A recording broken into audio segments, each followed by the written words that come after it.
Hello, and welcome to WitchLab Wednesday Live. Thank you for joining me. I'm Tiffany Boggins, your host, and today is June 21st, 2023. Today, we have a very special episode. The whole gang is here. We actually have 3 guests today.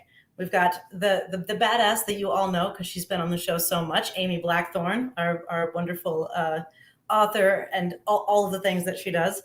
And then we also have the Buckland Museum crew here today. We've got Stephen Intermill and Toni Rotunda are going to be joining us. We're going to have very interesting conversations because they are all amazing and I love them. Let's see. Oh, what? Where'd all my notes go? No, we're good. Okay. Happy Pride, everybody. Happy Juneteenth, everybody. And happy solstice. Today's the 21st. My daughter told me that the sun doesn't set until 9:04 tonight. So enjoy your longest day of the year. It's very exciting. Let's see who's here, shall we? Christina's here. Hey, Christina. It's good to see you. So that's good. That tells me that we're actually live and I haven't fucked anything up. So that's good. Hi, Sarah. And yes, WitchLab Wednesday Live has been on a hiatus for a little bit. Wild Moon Charm School. Hey. Susie, good to see you. All right. Where's back to my notes real quick. Okay. So yeah, it's been 3 months. And I got to tell you, I was more nervous than usual today. And I know I've talked about how nervous doing shows make me, but today was all pumping. So it's been a few months, so long that all of my upcoming stuff, it expired. We did it all. We did all that stuff. But lucky for you, I have lots of new stuff to tell you. So as always, we have the Circle of the Dark Mother discussion meeting on the first Sunday of the month. And Cultum Librorum, the WitchLab Book Club, on the last Sunday of the month. Hey, Alma, happy solstice. We also have brought back Arcane Alley. So I don't know if you guys remember. Hey, Jim. I don't know if you guys remember, but a few years ago, before the pandemic, we used to do Arcane Alley, which had vendors outside, and we would do all kinds of fun stuff. We're back doing it, and we now have the new event space next door. So we have indoor, outdoor vendors. We've got food trucks. We've got performers. You missed the guy last month. He was amazing, the Mongrel King. This dude brings an entire backdrop and sculptures, like huge sculptures to put on stage, and he wears this crazy mask. He was super fun, but we have surprises every month. So third Saturday of the month. The next one is July 15th. There will be wolves there because Ironwood ambassadors will be stopping by, or a fox. Sometimes they surprise me and they switch it up. So it'll be either a live fox or a live wolf. You can't lose. But I am still looking for performers or entertainment for July 15th. So if you know somebody who wants to get up on stage and not be too loud because there are vendors in the room, I'm looking for somebody. What else? Oh, and it's free. Please come by. Oh, and July and August, we have Firefox Tacos is our food truck, which is my favorite food truck in the city. So, yes. So yeah, July 15th, August 19th, and September 16th, and each one has its own fun surprises I don't even want to tell you about. So next weekend, kind of the reason for this show right now, but next weekend we have the amazing Amy Blackthorn is going to be here in town in Columbus, Saturday, July 1st, all day at WitchLab doing classes. Let's see, classes, signing books, kissing babies, mixing cocktails. Maybe we could get her to do some karaoke. Who knows? It's going to be a long day. It's going to be awesome. For tickets for that, let me just shoot you a little link right here real quick. Ciao. That's for you. The next thing we have July, we have 3 classes coming up. I'm pretty sure they're all, no, I'm a liar. One's in July, one's in August, one's in September. So we have the Art of the Craft, exploring art as a magical practice. This is an amazing course series. They're being taught by Rivka. She has a bachelor's degree in art therapy, a master's degree in human services, and she's also the incredibly hardworking general manager of WitchLab. She is amazing. You probably already know her. You know how knowledgeable and patient and wonderful and sweet she is. And she's teaching this art and magic together and all supplies are included. It's going to be amazing. And if you do all 3, there's a discount. Real quick, session 1 is Becoming the Magician, how to be the manifester in your life. Session 2, Masks for Manifestation. You're actually going to create masks. Session 3, Building Magical Structures. These are amazing. And there's a lot of information about them. And I thought I had put a link in here. Did I not? I'm a liar, but that's okay. No, wait, there it is. Found it. So you can go to this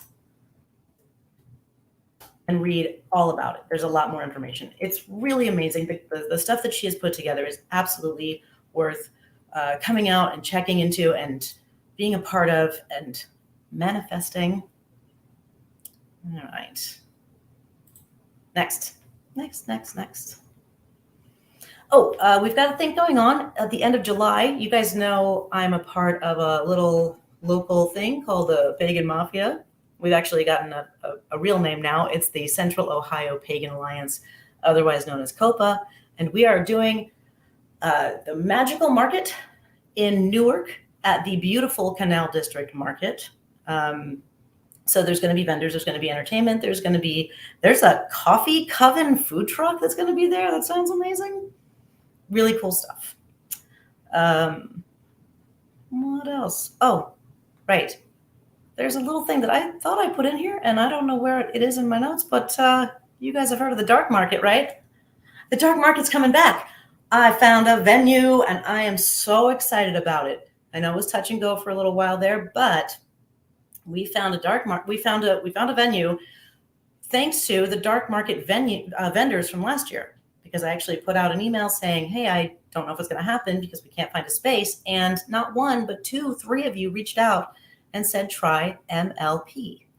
For those of you who don't know, the MLP is the Municipal Light Plant. It was the original power plant of Columbus, built in 1895, 65, something like that. But it is now just repurposed as an event space with all of this cool stuff in it, like all the original switches and stuff and Frankenstein-looking stuff, but it's also gorgeously redone. So October 14th and 15th, it's happening, and I have a lot of fun stuff that we're planning for that. Because we have to kind of accommodate to a new space, it's going to be a new show. But I do know that Kobe Michael's coming, so that's like the first secured lecturer that we have. Very excited about that. All right, I think that's all the updates that I have. Yeah. Oh, Sarah, thank you. June Arcane Alley was really awesome. Thank you so much. I'm glad you came. It was really fun. It was a good time. And like I said, they're only going to get more impressive because as I asked people, people are booked out, but they were like, oh no, I can do the last 2, or I can do the last 3, or I can do the last whatever. So as we're going on, they're actually going to get more fun and more interesting with more surprises. All right, let me take a drink of water because I have a lot more to say. So, oops, there we are. Hey, let's get our guests out here, shall we? She is a horticulturist, a podcaster, aromatherapist, artist, and a well-known badass of the magical community, among so many other things. She is also the award-winning author of bestsellers such as Blackthorn's Botanical Magic, Sacred Smoke, Blackthorn's Botanical Brews, Blackthorn's Protection Magic, Blackthorn's Botanical Wellness, and this is her 4th, that's right, ladies and gentlemen, 4th time on WitchLab Wednesday Live, making history as the first person to ever be on our show 4 times. Friends, allow me to introduce to you my wonderful friend, Amy Blackthorn. Yay! Amy, thank you for being here. Oh, I love you. You're so fabulous. So I have so many things to tell you. I have so many things to ask you about. And I have so many things that I want to let all the watchers in on. But we need to go on with the introductions because we have more people. We have more people who are going to be part of this amazing show. So next, I would like to bring out the curator, tour guide, and general, the guy who knows everything about the Buckland Museum, the man who taught me everything I know about StreamYard. Ladies and gentlemen, and everyone, Stephen Intermill. I think he's broadcasting live from somewhere scary. Look at that. This is my new office, and this looks bleak behind me, so I don't want you to see what's going on. It's just gray walls. Are you just going by candlelight there? Is that what's happening? Yeah, candlelight. Skull candles. So, this is how sorcerers do. I That's understand. Right. All right. And our last but never least, the lady who knows all but says very little. She is the owner of the Buckland Museum and its wonderful collection of witchcraft and magic, Toni Rotunda.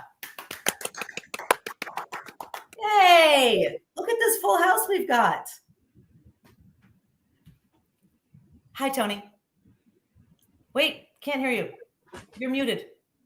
I did. There you go. I have 3 dogs, and at any moment they may go crazy. So I keep the mic on. You just never know what's going to happen if somebody rings the doorbell.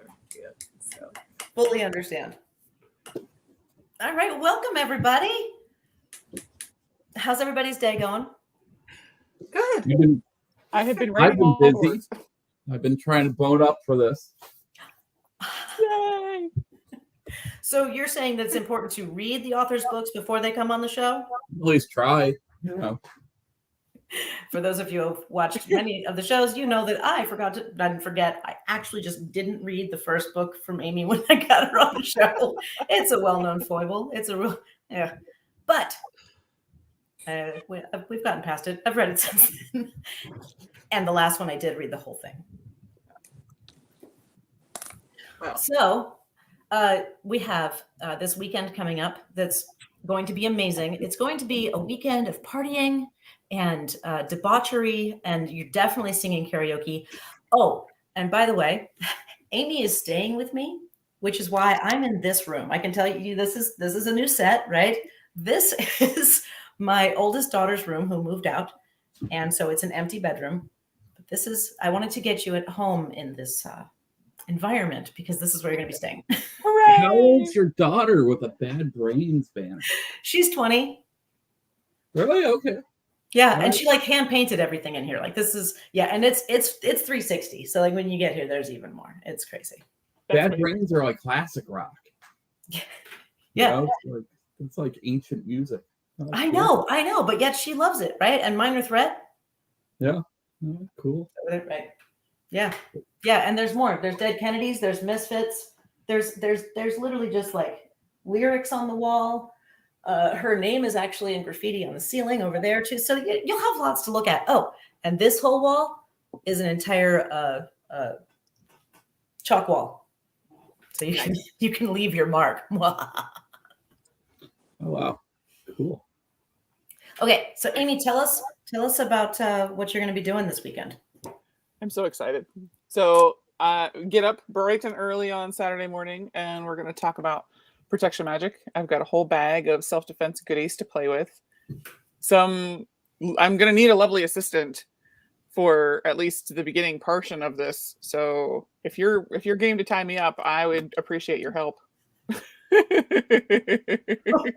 yeah! Are you kidding me? That's awesome. I mean, you'll have to direct me, but I will definitely do it, and I'll get to learn how to tie somebody up. I have no idea. Yes, I did a 15-minute version of this talk on television. It'll be airing next month, and I'm very excited. And so I show up at its TV studio, and I hand the host a roll of duct tape. I'm like, "Hey, you want to tie me up?" And she says, "This seems like a bad idea." And then by the end, she's threatening to tie everybody up, and she wants to go buy her own duct tape. I think I created a monster. Where is that going to air so we can find it? They're a local station, but she's going to put it on YouTube. So the minute it airs the next day, they'll put it up on YouTube. So I'll post that on Amy Blackthorn Author on Facebook. Excellent. Super excited. That's awesome.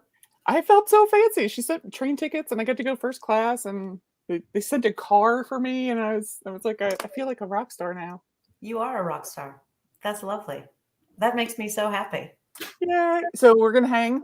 We have a protection magic in the morning. We're looking at a free book signing and a reading during the lunchtime-ish era. Then there's a rumor that there might be tea for sale. I don't know. Yes. And then I was going to mention that. Tell them about that. Yeah. I it's so busy trying to write, but I'm writing 2 books right at the same time, right this minute. As a matter of fact, I'm surrounded by stacks of books. I called my best friend. I'm like, I feel like the walls are closing in on me. You're writing 2 books right now? Yes. All right. It's super awesome. So we're gonna play, we're gonna talk, and then in the evening time, it'll be time for some magical cocktails. In honor of our jam this evening, I made the closest thing to an Arnold Palmer I'm ever going to have in my mouth.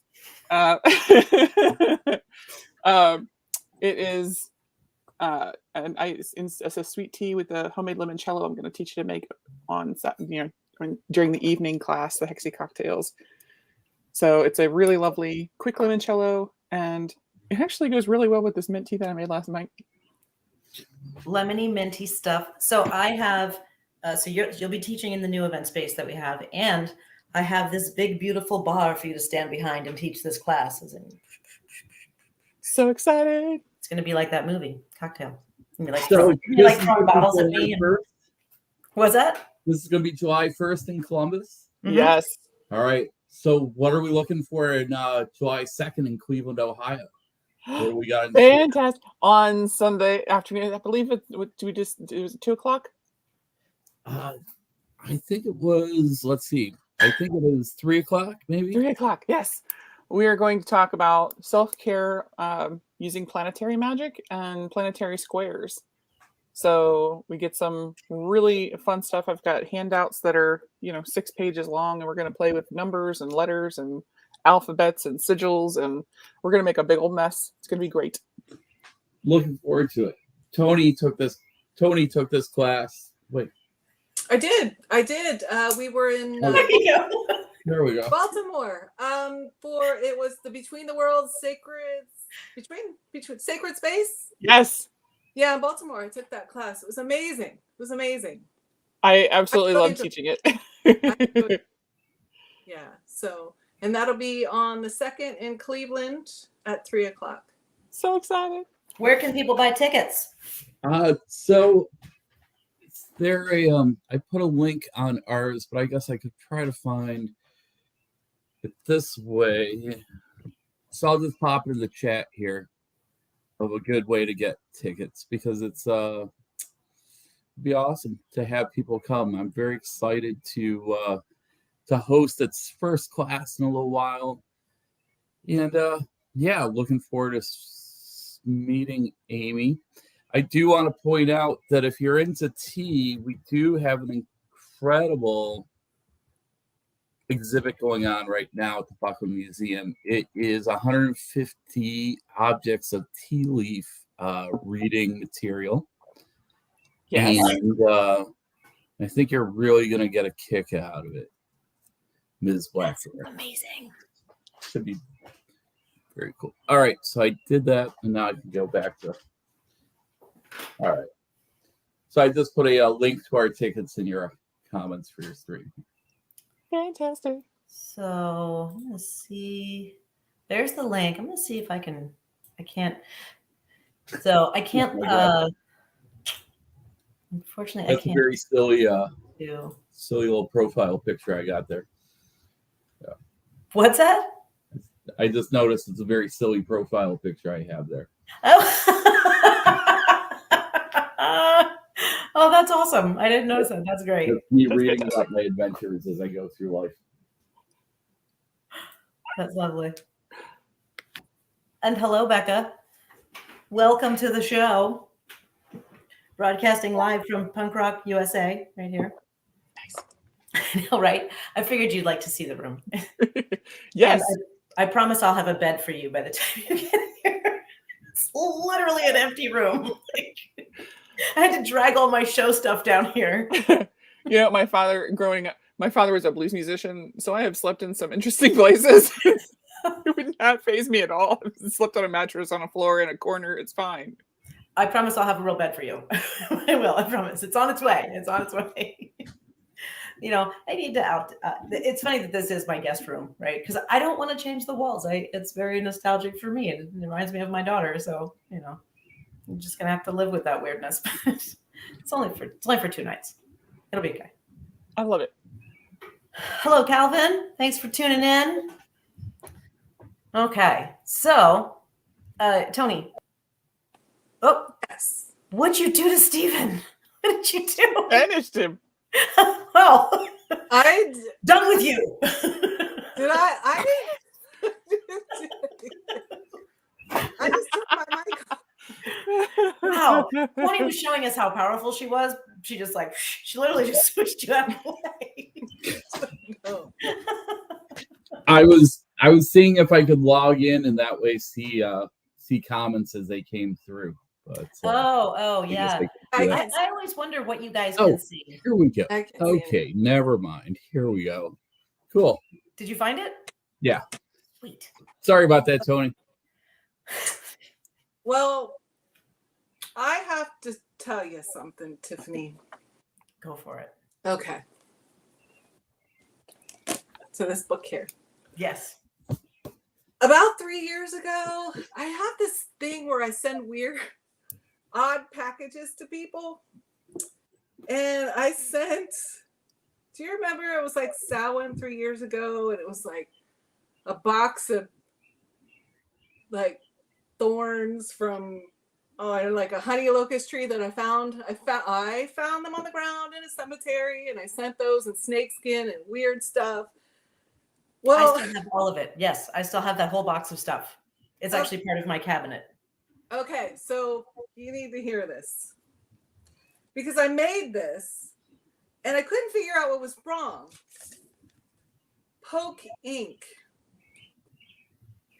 How to make poke ink. Years ago, I made poke ink, and I didn't want to tell you, but like I sent you a package. I sent a bunch of people. Najah Lightfoot got a package. And like 3 weeks after the package went out, I looked at my poke ink, and there was fur growing on it. And I was afraid to tell you that you got a box full of something. So yeah, just throw it out. Throw it out. I figured I did something wrong. And then I read this about how it doesn't last very long, and yeah, and I was like, okay, yeah, it doesn't last very long because it grows fur. It gets moldy very quickly. So if you still have that box, don't look at it. Just throw it. Oh, Najah Lightfoot, you too, if you're listening, get rid of it. So don't open it. So I was like, oh, yeah. I don't know if I still have the thing of ink, but so in my family, we use poke ink if we're going to make something that we want to disappear. Yes. So like if we want to like draw something on the circle outside, because poke ink literally disappears. Like you can't, like it's not permanent. It's crazy. It's really neat because it goes on super dark purple, but then it's like using disappearing ink. And so I don't know if I still have it, but I think that would have been a reason I wouldn't have opened it to use it, because I knew that whatever I did would have gone away. That's how when I talk to my students about poke, what I tell them to do is I keep a journal of things that worry me or weighing me down or make me anxious, and I only write in it in poke ink because it'll disappear. That's very cool. Yes. That's a good idea. My oldest daughter, the one who did this room, she when our 3 chickens died, she took up the entire circle, like our ritual circle outside, and she decorated she like hand drew the entire thing with sigils and the names of our chickens that died. It was this whole memorial that she made, and it was gorgeous. And then, it lasted about a week, but it was beautiful during that time. But I also didn't have to wash it off. Just key. It's nice because then it just goes away and it's beautiful and it just washes away. Alma says that she loves your honesty. Just get rid of it. I screwed up. Get rid of it. So, Amy, would there have been something that she could have put in that ink to preserve it so that it didn't grow anything, or is that just what poke does? Growing mold and ink disappearing are 2 different issues. Right. I'm just wondering if like there's something it could have been preserved. Adding a little bit of alcohol to it, even the higher proof rubbing alcohol is enough to try and keep it from growing mold or anything nasty in it. Very nice. Very good. See? Yeah, I think it was vinegar. I was using vinegar. And that wouldn't keep it from molding? Not enough. Huh. Some is good. More is better. Good to know. Good to know. Okay, so I had something that I was going to ask somebody. My notes are all crazy all over the place. Nope. I don't know where it went. So I take notes so that I can, keep the conversation moving. And I don't know where they are. So we're just going to make shit up. Hey, Steve, what's your favorite color? I got a bunch of them. Kind of. I mean, this is Pride Month, right? So I kind of enjoy the whole rainbow right now. But I would have to say that probably blue. The ocean, the sky, pretty much my favorite things to vibe on. It was a beautiful sky today. I got up early this morning and I hiked up to this ridge so I could see like the big late sunset, see it all coming up. It was nice to see the sky turning blue before me. That was cool. That's So beautiful. Yeah. You went on a hike today? Yeah, a little bit. That's A little bit of a jaunt, actually. I wouldn't really call it a hike. Hiking to me, I have a certain image where I'm just marching around, right? But I'm more of a jaunter, I guess, honestly. So I used to be intimidated by the word hiking because it'd be like, oh, I don't want to do that. But it literally is just a walk in the woods. I mean, unless you're like a serious, like, I weigh all the shit I put in my backpack kind of thing. I'm going to be gone for 3 days, that kind of thing. But people still call it hiking when it's just a walk. Yeah, you're free to do that, but I call it more of a jaunt personally. You're free to do that. Hey, you be you, Tiffany. But so I had a nice old jaunt today, and it was nice to see that. And right now, midsummer, right, where everything is so green, I found stumbling into a very strangely pastoral mugwort field this morning, right? It's like mugwort is completely taken over Cleveland. It's spring mugwort like everywhere. But the patch that I found this morning was particularly impressive. But I would say it was a sincere mugwort patch. I was waiting for the I don't know what would come out of what would be the great pumpkin version of a mugwort patch. Amy, seems like something you would know. It seems like that needs to be a thing. No, I think so. Nightmares. I'm just seeing the world's worst scarecrow. That's true. Yeah, it's like whatever that thing is that reacts to whatever your greatest fear is, that's what shows up in the mugwort field. Yeah. Yeah, but anyway, Cleveland has a lot of them, so I guess what's that say about Cleveland, I guess? Very deep. Yeah. No. I don't know. Yeah.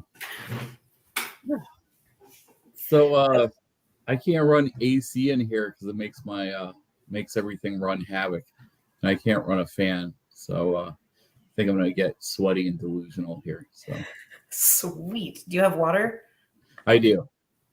Do you have I'm whiskey? just calling those hot flashes right now because there's nothing I can do at the moment. It just happens.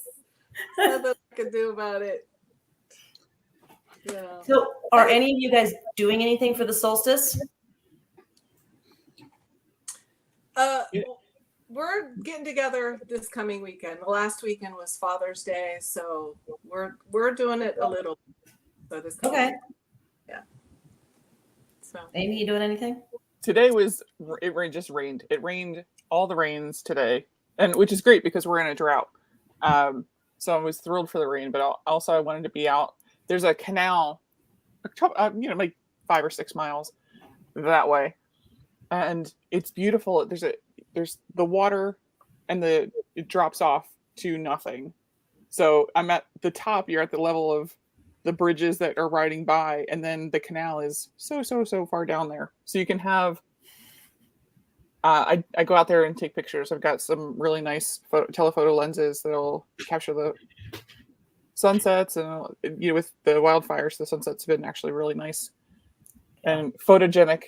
And so, if it stops raining, I'm going to go outside and take some pictures. But if it doesn't stop raining, I'll have something here in the basement probably. Okay, just like a small ritual, a small recognition of the day. Yes. My people are scattered this week, so Fair enough. Steven?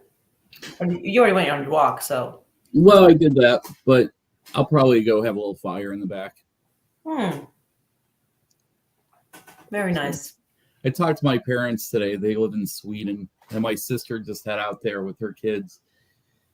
And I was like, oh, that's cool. You're showing up on the solstice. That's great. But I guess they don't really, they'll be doing everything on Friday.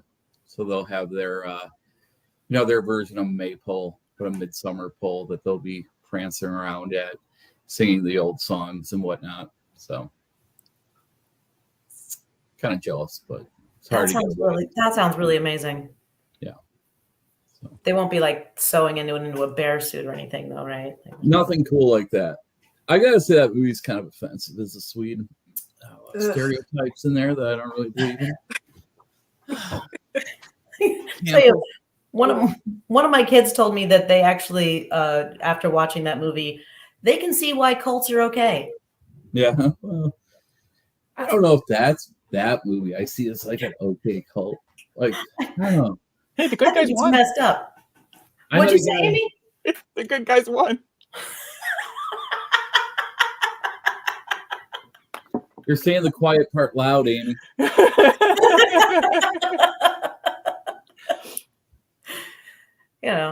But kids are also there to test your boundaries. So they're like, I think cults are okay. What are you going to rebel against when I'm your mom, right? So it's like, she's all like, I think ICP is okay. I'm like, what? So it's weird over here. It gets a little strange. I don't even think she means half the things she says. She's literally just trying to figure out how to rebel. It's cute. Not this one even. The other one. Well, one of the other ones. Does WitchLab have anything that they do today or in general? The staff, I think they haven't said they were doing anything as a group. I've celebrated today by working the longest day, like work from the morning to the night, which is not the way you should celebrate this. Me personally, I'll probably be out back after this is over by the fire. That sounds like a plan. I was in our marketing meeting for 3 hours, and then I did some plumbing, and now we're hanging out. See, just making use of this long day. Oh, it's 9:03 right now. And I can just see that there's a little tiny bit of light left. So, yep. Yeah, it's still light out there here. It's almost done. But the sun, I think it's when the sun sets, which I don't know. That doesn't get immediately dark right away, right? So, right. It's 9:04 right now. The sun is set, and I can still see a little bit of light. So, Amy, I got to ask you about your class, Magical Self-Care with Amy Blackthorn. Yes. Now, I was telling one of my guests about it the other day, and they seemed a bit intimidated. And I was like, I don't think it's that kind of class. I think you I have a feeling that you could walk in with any kind of level of knowledge and still get something out of it. Am I absolutely correct in this, or? We're starting from square one, but we're starting from the first square saying, okay, what is a magical square and what the heck am I going to do with it? All the way to, let's talk about the things that you need in your life right now and how can we make that work with the squares that we have available to us. Okay. Cool. It is absolutely, I love having the opportunity to teach a class that's potentially more advanced, but I always start from square one to make sure that everybody's on the same page. You're not expected to know anything other than, planets. We've got some. Okay. So will they be making their own squares in this? They will. I've got handouts that have all the individual squares on them. We're going to talk about which parts of the body are ruled by each sign, which planet does what, and then we're going to take that and overlay it with some individual messages of what we need to. So Toni said she was there for the class that we taught. I taught, me and the mouse in my pocket, at Sacred Space in March or April. Days all run together at this point. And someone said, my kids are scared to go to school. We're having a hard time here. How can I use that for the self-care for them? How can we create this? So we worked the problem together. We created a magical square just for that need. We're going to start with, what do you need? Who might be the rulership of this particular need? How might we look at that? And then we overlaid it over the square, and we worked it out from start to finish for every single one. Are you going to teach us how to figure out planetary hours on our own? Because I got to say that I always feel like such a jerk when I go on the little website. Yes, we could absolutely talk. Planetary hours are something that I think not only is it fascinating, but it's one of those things that it's scary because it changes every day. There's not one set thing. It's like, okay, and every minute is after sunset. So since sunset changes literally every single day, it can get overwhelming. So keep that bookmark. Yes, absolutely. Or just look it up. Yeah. That's literally what I do. What is it? Luminaries.com, something like that. That's one of the ones I use. Makes it much easier. But so because we make our planetary oil in the shop by the day and the hour, it comes down to something like between like 2:40 and 3:40. Because on Friday that's usually around the time of day where it's like, if you're looking for the Friday day and the Friday hour, or the Thursday day and Thursday hour, it usually ends up around there until you get time change. And then I think it messes with it again. Yeah. But after looking it up over and over again, you get used to that. That's the one little tiny chunk that I know. There's one of the talismans that I work with I have a dear friend who does PGM amulets, practical occult. Fantastic. Alison Tchaikovsky is a goddess among mortals. So getting to talk to her about planetary hours is something like I could just sit and listen to her for days. It doesn't matter. We could sit and talk about this for actual days. So I love being able to have that perspective from somebody else where it's like, yes, please. I'm just going to sit and listen, and you can just read me the phone book. It's great. Well, that's what we're going to be doing when you teach us, is we're just going to sit to listen, and you're going to teach us all of the things. It's going to be so great. And Betty Ann Lickman is finally here. Geez, took you forever. Just kidding. We're happy you're here. Hi, Betty. She's been working hard. I am right now. I'm making all the shrubs and victorious ingredients for our magical cocktails to play with, and it's going to be great. I made the overnight limoncello, which is I'm testing out in my cocktail. So we're going to have some limoncello to play with. I've got the Uncle Val's botanical gin, which is cucumber forward with sage, lemon, and lavender. So we're going to have a watermelon and cucumber cocktail business. And I've got some surprises planned. Now, I can't remember. Was there anything I was supposed to get for that class to bring to? Say that again. Was there anything I was supposed to bring to that alcohol-wise, or no? Okay. Do you have cups? Because I can bring cups for sure. I got all the supplies you need. And if there's any fancy bar stuff you need, let me know, like shakers or anything like that. Well, we go over what the uses are in magic and how to use them, so we could actually have them for demonstrative purposes. That'd be great. Okay. All right. I will bring everything that I have alcohol, fancy cocktail mixing wise. Hooray! Shakers and stuff. That's what I'm writing down right now. Fancy with the T. Fancy. That's right. How do we get? I just dropped something. How do we get tickets for that? How do you find tickets for that? So for that one, that was the link that I put up before. But basically, and I'll put it up again, you can go to WitchLab.com. And we have a brand new fancy site, by the way. But there's a tab for events, and there's a whole page that says Amy Blackthorn is coming to Columbus. Perfect. But let me post it again, just because you can't have too many of this stuff. Where'd it go? I have so many notes. Seriously, where did it go? Now I can only find Rivka's. Oh wait, I got it. Da-da, da-da, da-da, da-da. So when you posted yours, it only goes to Facebook. But when I get to post them from here, they go to Facebook and YouTube. So that's why I was trying to repost yours, but it wouldn't let me copy and paste it. But for anybody who's watching this on YouTube, just go to Facebook, for Christ's sakes. Just kidding.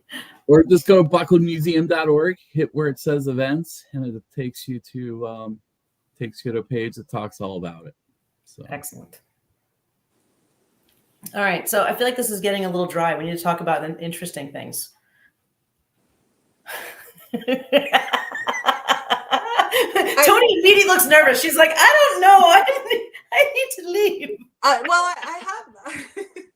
I have something I want to talk about, but I don't know if you're allowed to talk about it. So I know you have 2 books you're working on. Yes. And just recently, something else that is in the works that I was allowed to read. Anything you want? Any new things coming up you want to talk about?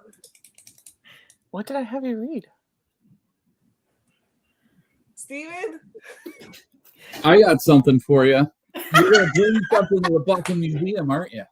Yes. Should we make that announcement now, or should we make that another time? Now is great. Okay.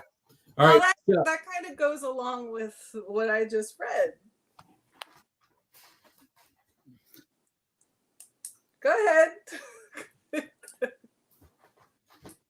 All right. So I read that Got too. it. Okay. So, or I read a chunk of it. But Who's making this announcement? all right. So, can we get a drum roll, please? All right. So it's my understanding that Amy is bringing something pretty amazing with her to have a permanent home at the Buckland Museum on display. And Amy, you want to talk about it? Because you know it better than I do. What you got there? Can you read that? I know that handwriting. Wait, Yeah. hold on. Let me see if I can Make it bigger? Maybe? No? Nope, that only just made it bigger on mine.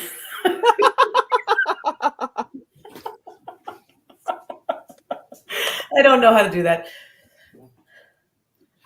Can you open it to the next page, maybe? Of course. Where it's nice and big. All right, still illegible. What does it say? Tell us what it says. The Magic of Incenses, Oils, and Brews, A Guide to Their Preparation and Use by Scott Cunningham. Wow. This is the typewritten manuscript for Incenses, Oils, and Brews in Scott's own hand. This is the manuscript. It's handwritten? The editation marks are. Okay. This is the edited manuscript. So he's got his own handwritten notes in it. This is typewritten, like it's got his original address in it. You know, don't go there. Don't say don't go there. But it's the actual manuscript. I'm saying it again? I don't think it's there anymore. I think they tore that down. I Good. think they tore the building down. Security. Built condos or something. Yeah. Of course they did. Yeah. It's I found Ray's address where he had the original museum, and I thought I'd drive by it one time when I was in New York City, and then I looked on Google Maps and it was all blurred out, and I thought, yeah, probably a bad idea. You know, the person doesn't want people coming around. Who knows who else has knocked on that door, right? So this is being donated to the museum. Back on track. Right after Hurricane Katrina, a group of authors got together, including Dorothy Morrison and M.R. Sellers and a number of other amazing witchy humanitarians, and they donated pieces for this auction to benefit Hurricane Katrina victims. And I won the auction that Ray had donated this to. And so it has sat in my safe deposit box at the bank for 15 years, 18 years, something Nice. ridiculous. And I just didn't get that. Could you try? Apparently Siri wants to be a part of the conversation. So I thought it wasn't fair to the community that this was sitting in the bank and not being appreciated by the community at large. So I'm working with the museum to make sure that this has a beautiful and permanent home where it can be understood and appreciated by our greater community rather than sitting in a safe deposit box. And I think that this is one of the reasons that the Buckley Museum is important. You know, it's because how many other things are out there that people are just sitting on because they're afraid of, you know, that something's going to happen to it, that, you know, that it needs to be protected. But instead of being in a safety deposit box, it can actually be somewhere where people get to see it and appreciate it and feel connection to something like that. I love that book. And the fact that that's his original manuscript, I think is amazing. Yeah. So yes, thank you, museum people, for all you do, because it's important that we have someplace that is not only taking care of the treasures of our magical past, but also of people who are here now, like within the Jaw Lightfoot staff, and oh my God, what is his name? Oh my God, please help me out. His big magical Milo. Lon. Lon, thank you. So yes. Like Lon Milo Duquette's huge pentacle thing that he donated. Yeah, that thing is incredible. It's amazing the collection that you have. Again, not only just of past people, but of current practitioners and things that they have used in their practice. And it's going to go forward. You know, you're going to continue to collect these things, and it's such an amazing historical archive that you are holding on to and curating and showing everybody. Stephen gives great tours. Absolutely. If you haven't been to the Buckley Museum, go, because you get to see him tell you about all of this really amazing stuff that you didn't even know existed. And you get to interact with maybe some weird ghosty things, because that shit's there too. A little bit. You'll Some see. of it's gone. Some of it's gone. Yeah, some of it's in a safety deposit box now. Too dangerous to be viewed by the public. Yeah, kind of. Yeah.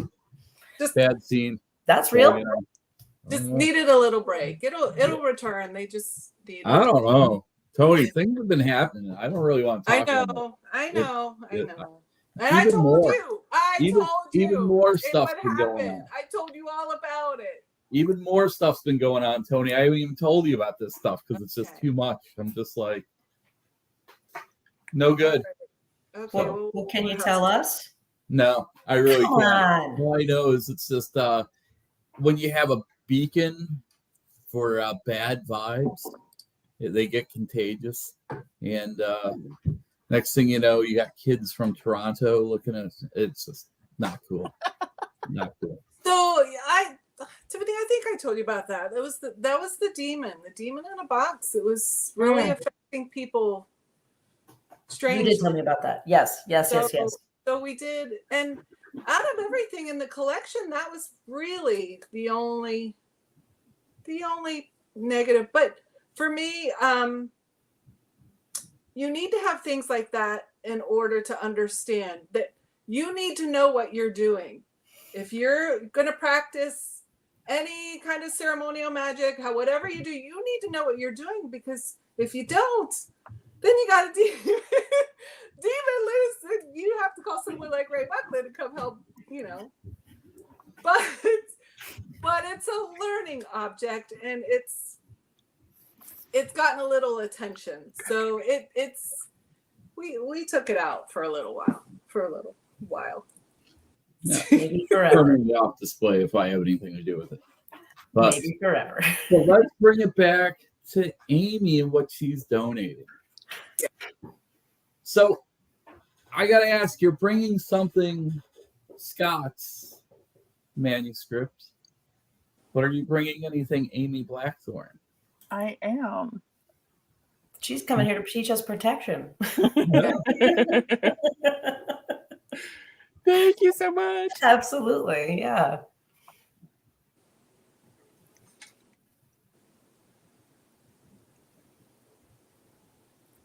This is a very special wand that's been with me for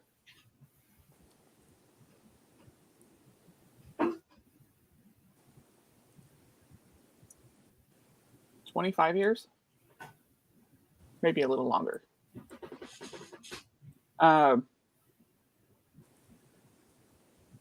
Made with deer skin and a champagne herkimer the size of my thumb.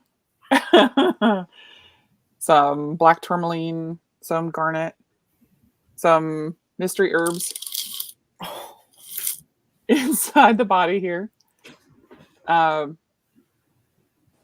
It's got a little hat to keep this champagne herkimer safe. I am happy that this is going to go to a good home where it can be viewed as part of the collection. Because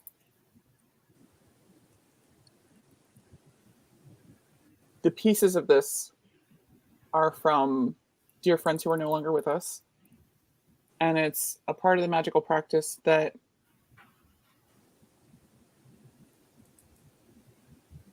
I'm so glad still exists as a part of me. It's so funny when you talk about who you are as a person and as a practitioner. It looks like the snapshots in photo albums. Like I remember that Amy, and I remember that Amy, and I remember that Amy, and I remember who I am now, viewed as a whole. But there's still people who know me in the hospital, or who know me in high school, or who knew me working at Lush in the mall. And all of those Amy's still exist in their hearts and their minds and their memories. And so all of those pieces still have a part of Amy, like this wand. And those are some big feelings, actually. So, Toni, did you know about this? Not the whole story. No. Yeah. No. No. No, not everything. It's We spoke about it, I think, last year briefly. So, yeah. well, it's absolutely beautiful from what I could see, and I cannot wait to be able to share that with the world. Thank you, Amy. Thank you. This is the fact that the museum exists is such a boon for the community, because there's been so many disparate pieces for so long, and having a place to bring it together where we know that they'll be safe and we know they'll be cared for, but also can be remembered, and bringing those people together it's so important. It's very important, and it's important for the visitors that come in who have read your books and have read everyone's books, to be able to see a tool, something that they have used, a tangible object, something that they can connect with because they've read your books, and they feel like they know you through your books, and then they see your wand. It gets very emotional for many. You know, a lot of people get very emotional. But thank you for that. People have the most interesting reactions to running into someone that like myself. You know, they've read 5 books now, and they've connected so much with my work through those books that when we meet in the hallway at Sacred Space, or we bump into each other on the street in Salem, and they're like, I just have to tell you this story, and the most personal, touching, beautiful, and sometimes painful things come from those interactions. The safety that they feel being able to entrust me with that is a trust that I will never violate. That's something that I never expected when I knew I wanted to write books. I was in kindergarten. I wanted a book with my name on it. Before I could write my own name, I knew I was going to write books. But I never, until I started doing this work, until I started writing, until I started publishing, I never expected that trust. And that is the most beautiful part of doing this work, is that trust.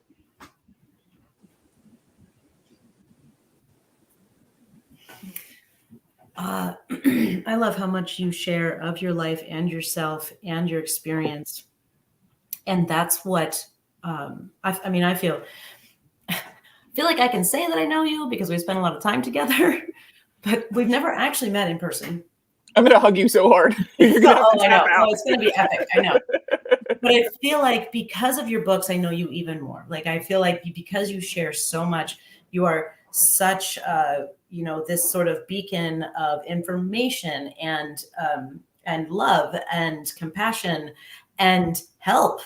So much help, right? Like you have you've answered so many of my questions. Literally, what the hell is a shrub?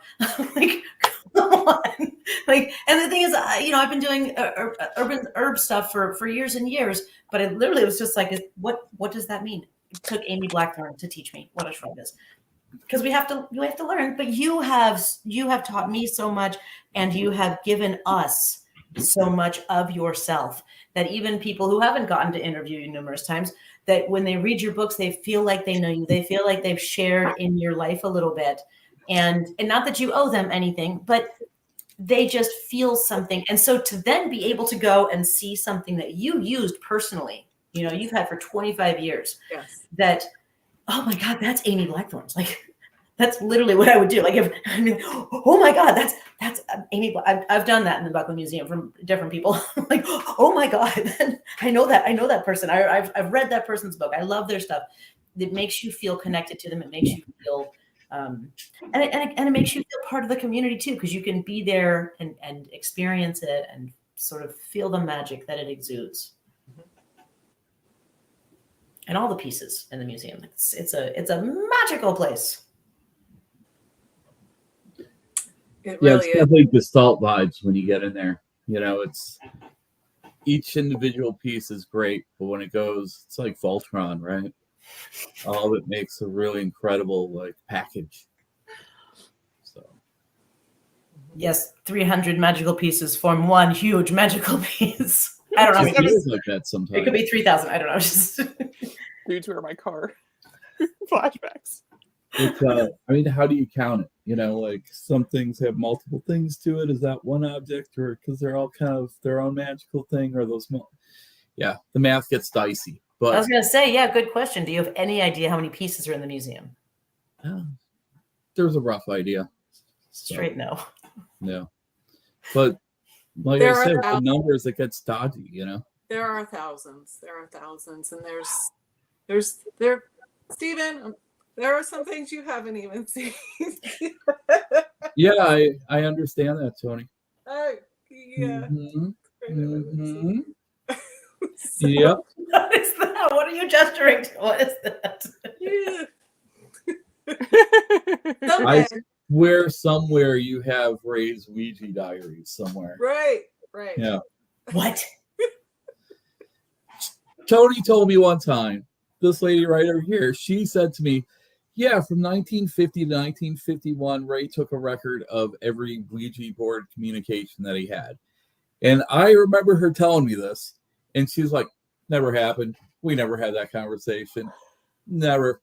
And I is it some like Akashic record kind of thing? Did I have a dream? Which is, Ray told you directly. Yeah. I mean, one day I'm going to find these journals and I'm going to be like, see right there, Toni. Ray's Ouija journals that I probably made up in a dream. Or Toni told you when she was drunk and doesn't remember. Yeah. And she's like, how does he know that? Yeah. I've never told anyone that. I know what's up. Well, thank you, Amy. Thank you. I didn't get to spend much time with you in Baltimore, but I'm looking forward to it. And Tiffany, if you don't mind, I'll probably take all the classes on Saturday. I got it all marked off. Why would I mind? That means I get to see you all day Saturday. This sounds amazing. Are you kidding me? Friday. You're getting in on Friday. Are you getting in on Friday? Okay. Yeah. The Friday? And then Somebody told me I was getting dinner. Somebody said we were going to do dinner. We're doing dinner. Wait a minute. Toni, you and I have dinner plans tomorrow night. We do. So that means we're spending tonight together. Tomorrow we have dinner. And then Friday is dinner with Amy. And Yeah. then Saturday is all day classes. I love this. This sounds like a fantastic fucking weekend. Sounds like a party. All weekend long. I'm ready. Yes, So you're I not completely coming this forgot. weekend. You're coming a week from this weekend, right? Yes. Yeah. Okay. Because the way Oh, that's right, Tiffany's that's right. doing it, I keep thinking, oh my gosh. Mike, like, me I gotta too. I keep prepare. messing it up. But Toni, Okay. you and I are having dinner tomorrow night.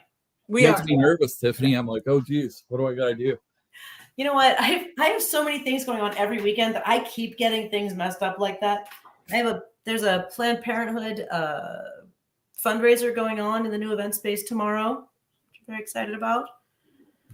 Yeah, there's way too many things, but it's not my event. It's actually being put on by Planned Parenthood, but I don't even know where tickets are or anything. Like literally, if you show up at WitchLab tomorrow between 2 and 5, there's a Planned Parenthood fundraiser.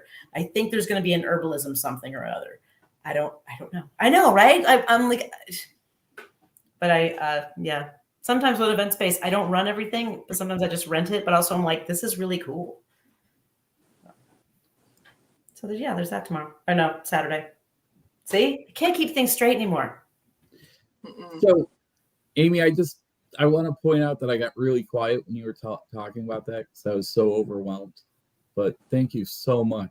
And I'm sure Tony's feeling the same way. That this is a very meaningful piece to join the collection. Sincerely, thank you so much for letting something so personal to you go like that. I 22 years ago I died. Yeah. And every so often I have to stop and think, what is the legacy that I'm leaving behind, especially now with 5 books in print and 4 more on the way. I want to know that the things that I leave behind have places to be and things to do. Yeah. After I'm no longer with them. Yeah. Well, thank you for, it's And we'll very heavy when we think about it. So when you're here on Friday, Saturday, we'll spend some time together. And talk about how you want that displayed. I think we talked about that, but so we'll do that. And Toni, there was a guest the other day, and she saw Najah's staff, and she was like, "The staff's really cool, but look at this case." Indication. Who built For those of you who don't know, Toni hand builds a lot of the cases in the museum specifically for pieces that are donated. Yeah. That is dedication. So that case, it took a while. It was, if you notice the wood, when you go see it, when you're in the museum, the wood, it looks like hammered copper. The wood is black. It's a black stain. It's a gel stain, but it looks like, and it took me an entire weekend with a ball peen hammer in that wood to create the texture. Yeah. it's very classy. We'll talk about it. You had a vision. Mortellus? Did I tell you about Mortellus? Wait till you see it. Wait till you see it. Her display. It's a whole to do. Oh, it's amazing. Yeah, it looks like a gigantic. Yeah, we'll talk about it. Yes, I will visit it. Yes. Don't look at her like Google page and see pictures or anything. You gotta wait, see it in person. No. Oh my gosh, that took several months to carve. I hand carved the whole skull and wings, and yeah. So, not that you want skull and wings. We'll talk about it. This is fabulous. In my heart, wood is my first love. It's my father. I was working in the wood shop with my stepfather, from 12 and 13, 14 years old. So like in my herb classes, we do a foraging class, and we do a textile dyeing class. And one of the classes that we do, I teach them to make walnut stain for woodworking from scratch. Yep. Done that. It's messy. Damn. Yeah, done that. Wild Moon Charm School is leaving. Thank you for allowing me to witness this fun chat. I'll see y'all July 1st. Happy solstice, beautiful witch folks. Good to see you. Thank you for stopping in the other day at Arcane Alley, which is when we just talked recently. And I'll see you next weekend. Also, it's next weekend, right, Tiffany? It's not this weekend. That in mind. So I gotta duck out as well. Thank you so much, Amy, for coming and hanging out. Thanks, Thank you. Tiffany, for having me. Thank you, Stephen. Toni, for letting me play with your toys. What else we got here? Yeah, thank you, audience, for. Is there anything else going on at the museum coming up? Any other classes you got going on? Anything you want to promote? Well, I did mention the Museum of Tasseomancy, the Tea Leaf Museum, and that's going on. I didn't even know that was happening. That sounds amazing. Well, you haven't been looking at our Facebook or getting our emails or anything, I guess, then. But it's pretty amazing. It is 150 objects of tea leaf reading material collected by Amy Lou Taylor, who's an incredible witch out of Hamilton, Ontario. It's 120 years of objects, and it is phenomenal. That is going on. This weekend is the close of Mike Chavone, Pittsburgh, Pennsylvania's greatest artist. And if you haven't seen this stuff, Tiffany, you got to pop on our social media right now and look at it.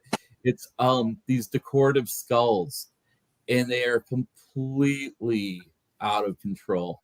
They are, I don't know, how would you describe them, Toni? Oh, stunning. They're stunning. Yeah. They're beautiful. They're called the Catacomb Saints, where he's trying to celebrate the sinners instead of the saints, right?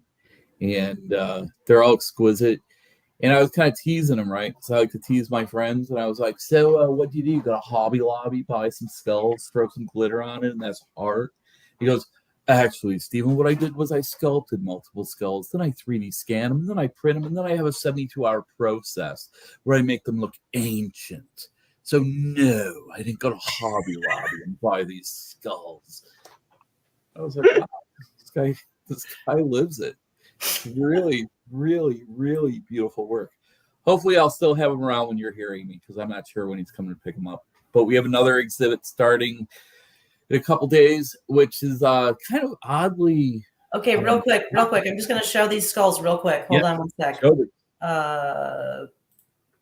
Present. One sec. I'm going to figure this out really quick. Hold on, guys. They need to be shown. That? Is that what we're talking about? Oh, yeah. Wow.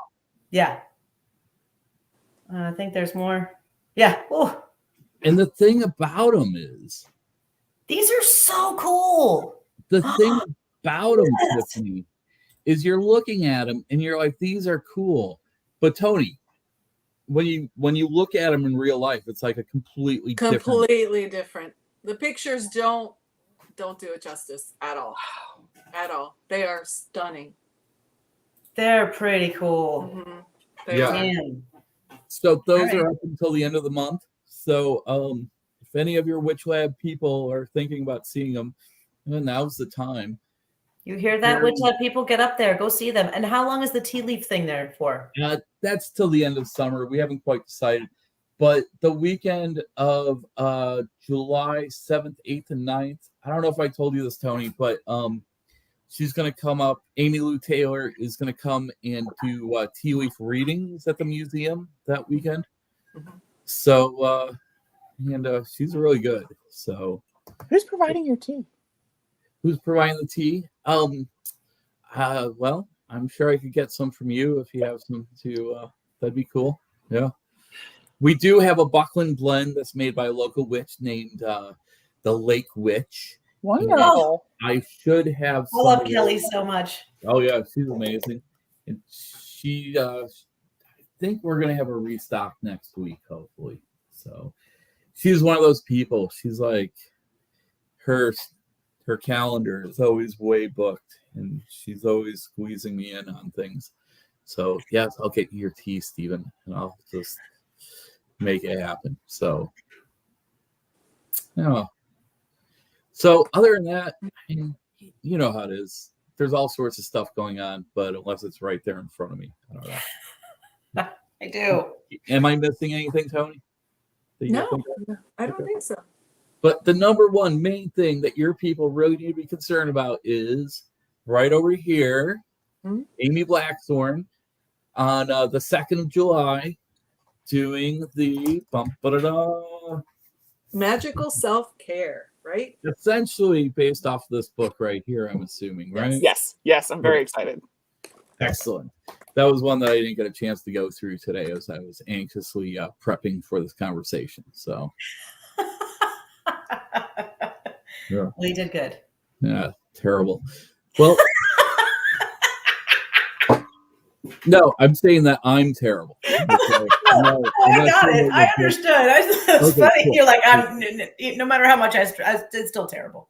Yeah, I try. All right. Well, I got split, but it's so amazing hanging out with you witchy ladies. And Toni, I'm sure I'll talk to you tomorrow. And I'll see you soon, out, everyone. Everybody, say goodnight to Stephen. Bye, Bye. Stephen. Have a wonderful evening. Yay! Phew! Now the boys are all gone. Just kidding. I'm just kidding. That was fun. I haven't talked to Stephen online in a long time. The first time I actually was like, hey man, how do you do that thing where you like go like streamline to, different things? He literally sent me a link, was just like, click on this link. And then I just was immediately like all of a sudden face to face. I'm like, whoa, I'm not ready. Wasn't ready. Wait, what? He's like, this is how you use StreamYard. I'm like, okay. But yeah, no, super helpful. I love Stephen. This is awesome. Seriously, he does amazing tours. Go see him. He knows the stuff in that museum. He does. And when I went, he was all like in a getup and everything. Like he dresses the part. He's a very mysterious sorcerer. I was super thrilled that you were like, yes, use StreamYard. Yes, it's fabulous. I scheduled on the 7th, I'm doing an interview with a friend of mine for my podcast live on StreamYard, streaming to my Amy Blackthorn author page and wherever the heck else. She's a working intuitive and writes cozy mysteries about a psychic who works with the police. And so we're going to do a live chat. We're going to hang out, and StreamYard is like, she's like, can we do this like live? Can we have people ask? Because she's an intuitive. She's used to doing gallery readings, and she's like, can we have people ask me questions? Sure, we could do StreamYard. It's great. They told me the thing. It's amazing. Live is great. So wait, so you said something. I didn't hear the last thing you said that she does. Cozy mysteries? Yeah, what is that? They're low drama mysteries where like one person dies, but it's off screen. It's very chill. Cozy, because it's safe. Yes. So you can curl up with a good book, mug of tea, and a blanket, read a mystery. It's not super bloody. It's not grisly. It's just like, oh, someone off stage has perished. What shall we do with them? Got it. There's romance, but it's closed door. Like it's very. And then they woke up the next morning and everyone was happy. They're super great. I love her style because you're laughing out loud at the book, but also her main character is a working intuitive, and so she gets the feel right, the languaging, the feelings that you get, the choked upness that happens when your messages is going too fast. Like those things are real, and I said, witches do this stuff all the time. This is our whole jam. I should tell my witchy fans about your cozy mysteries because these are amazing. Tell us her name again. Victoria Laurie. Victoria Laurie. Where can we find her? Everywhere. Amazon. She's got a Facebook page, Victoria Laurie. Can you spell Laurie? Laurie. She has a Facebook group, Victoria Laurie Fans. Okay. And she's got an author page. A page I dedicated love the idea of cozy mysteries. New York Times bestselling author Victoria Laurie, author of the Psychic Eye series. That's the first series I read of hers, and I absolutely adore Abby Cooper as the main character there. Fantastic series, and there's quite a few of them now, so it's a nice binge read. You can sit and read 5 or 10 different books, and you can say, okay, get caught up. There's actually one that was just recently released. I'm finishing my current list, and then it's next to my pile. It's so nice to be able to have the heroine be an intuitive person, and people get to see the frustrations. They're like, oh, well, you automatically psychically know everything. That's not a thing. Exactly. I know that works. Yeah, the what people think a psychic is, right, and what it actually is quite different. Hi, puppy. Oh yes. Hi, sweetheart. So you are going to be in Ohio next week. Yes. What else is happening this summer? Are you? Yeah, what else you doing? So this month I did. What did I went to New York and I did all this fabulousness. Next month is you guys, technically the beginning of July.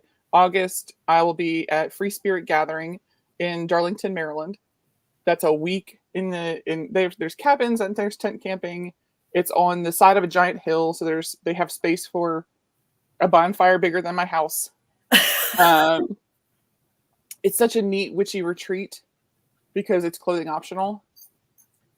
So it feels witchier because, there's occasional nude person walking by. I love it. It's so amazing. There's Temple Fest coming up. I'm very, very excited about Temple Fest. I got asked to be an honored guest, and it's the first time for them. And then as soon as that was announced, nobody's listening. It's just us here. What? No one's listening. It's just us here. Yeah, you're not live on Facebook or anything. Yeah, go ahead. No, not live. Facebook, YouTube. Go ahead and say whatever you're gonna say.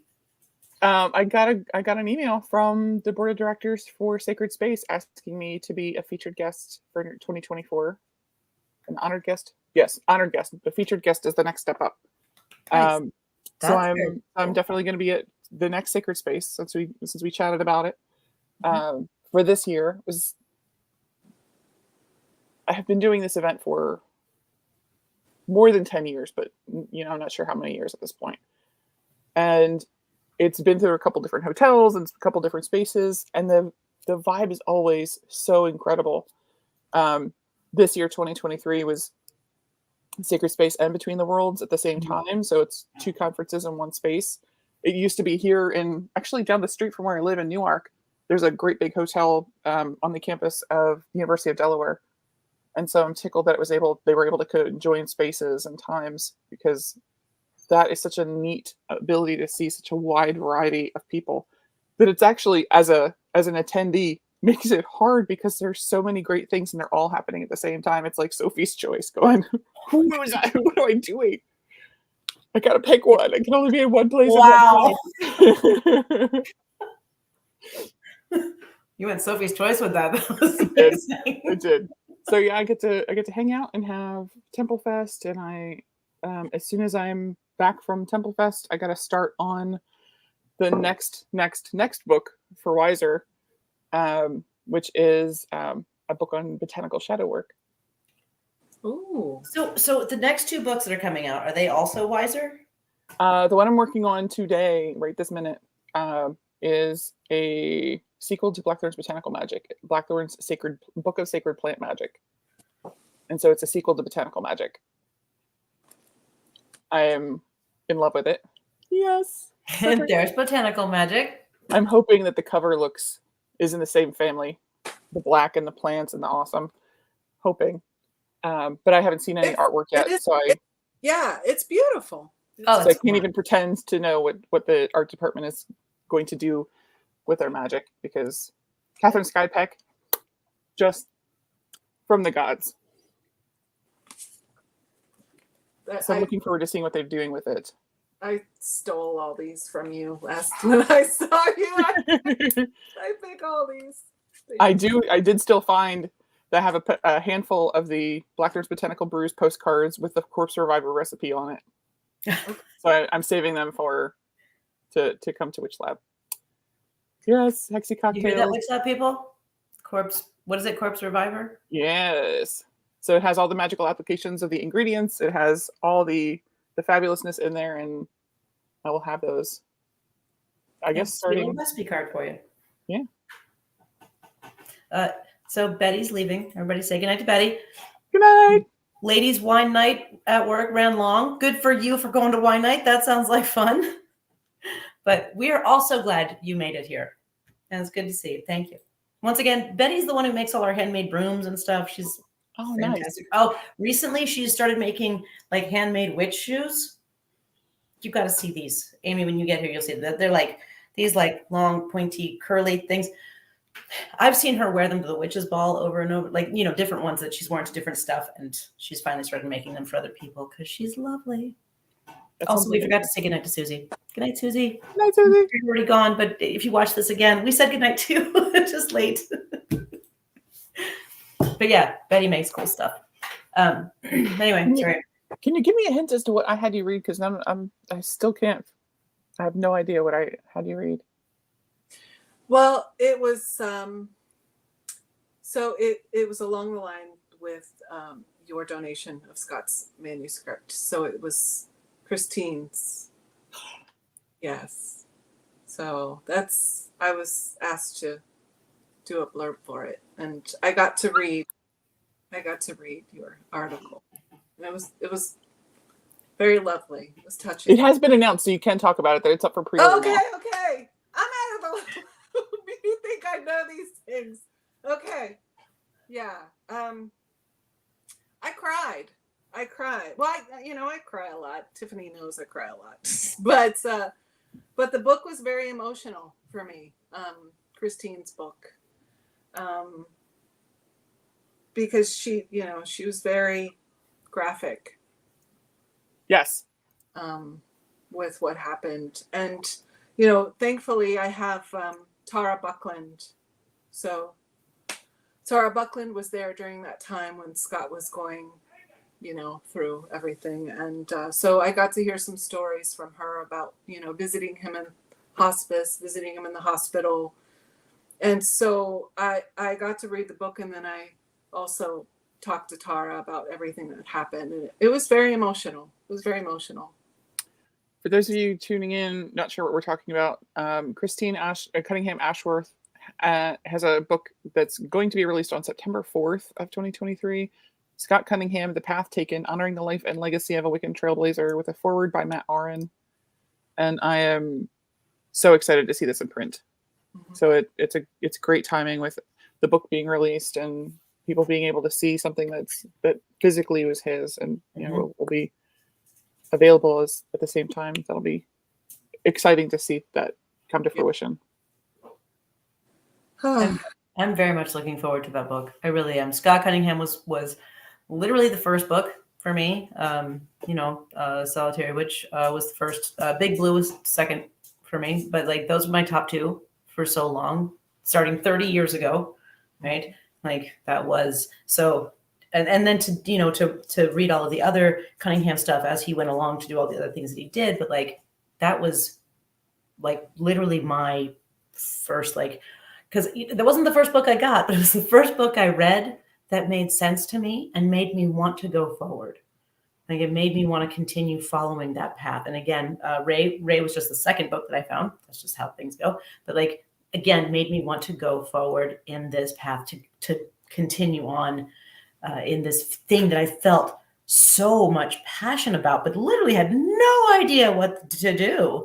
And it was like someone literally taking my hand and being like, no, this is how you do this. This is how you go forward and be a witch. It's huge. Have we ever talked about this? Cunningham's Wicca Guide for Solitary Practitioner was my first book. So wait, which one was? Solitary Practitioner. Okay, yeah, Solitary Practitioner, right? Right. So I was 11, and my sister and her best friend come home from playing at the mall. We did talk about, but yes, yes, I remember this. Yes, I love this. Go. Sorry. I love your old face. So her and the best friend Christine, they come home and they're sneaking and giggling and guarding Christine's backpack like it's a small child, and there are bears. So they go into our bedroom, and anyone who has younger siblings can tell you the fastest way to get them involved in your business is to tell them to go away. None of your business. Go away. I thought it was just really good candy because there's exactly. So I, like the bratty younger sister I waited until Holly fell asleep. Christine goes home. We have dinner. I wait and sneak out of the bed like the Pink Panther on the tippy toes slinking across the bedroom floor, and I open up her book bag one zipper tooth at a time so as not to wake her because it's 2 inches from her head. And I sneak it out of her bag, and I sneak under the cover of darkness, slither back up the side of the bed, and by the open window, looking at light from the gas station down the street. I'm like, oh, this looks cool. And so I read the whole thing in a night, and I sneak it back into her book bag before she wakes up in the morning. And I'm like, okay, this is going to be my personality for the rest of my life. This is it. I'm a witch. Bam. Bam. Fantastic. I got my own copy from Hot Topic the next week. What? Yes, Hot Topic stole my copy. Yes. Yeah. So there's our age difference for sure. It's like, that shit's crazy. That Hot Topic, first off, was around, and second, that they sold Cunningham books. Like, that's nuts to me. Although, kudos to fucking Hot Topic for selling something decent, right? Like, not just selling crap, but actually, like, you know what's funny is I bet you can still buy witch books at Hot Topic. I don't know, but I mean, it's been a long time, and I bet they're not the same though. I bet now that's like some Anastasia Gray type shit. You know what you need? Do you work with Linden? Have you ever worked with Linden? No. Wait, are we talking about the plant or yes, the plant? Yes, the plant. yes. Okay, yes. Yeah, that I have. So get yourself some glycerite. Okay. Linden glycerite, because it's the most natural extract, and it gives a very pure flavor and a taste and a smell. And get yourself a little sniffy sniff. And your brain says vampire incense, Hot Topic, 1994. Oh my God. Nah. Yeah. That's where the scent came from, was Linden. It's got a black cherry flavor to it that lingers around the very front edge of your tongue. Okay. And it's Linden. That's fantastic. That's The fantastic. first day I smelled it, I of course I got some to work when I was working on botanical wellness. And my brain said, oh my God, that's Hot Topic in a bottle. Vampire Incense, 1994. Fantastic. God. Okay. This is gonna be weird. How old were you in 1994? 12. How old was I in 1994? I was 21. 21? Yeah, I think so. Nice. Which makes sense because you picking up that book at like 11, right? You feel like if I did not have so much alcohol and could do math, I could figure out how close we were to actually having read the Scott Cunningham book almost at the same time. I was 15. I think I was 15, 16 maybe. Nice. But yeah. And you were 11. Somebody can do math better than me, probably Toni. She's like, no, don't look at me. Don't put me on the spot like that, bitch. I don't know what you're talking about. But it was a long fucking time ago that we discovered witchcraft and realized that we were never going to be the same after that. Yep. Toni, how'd you find witchcraft?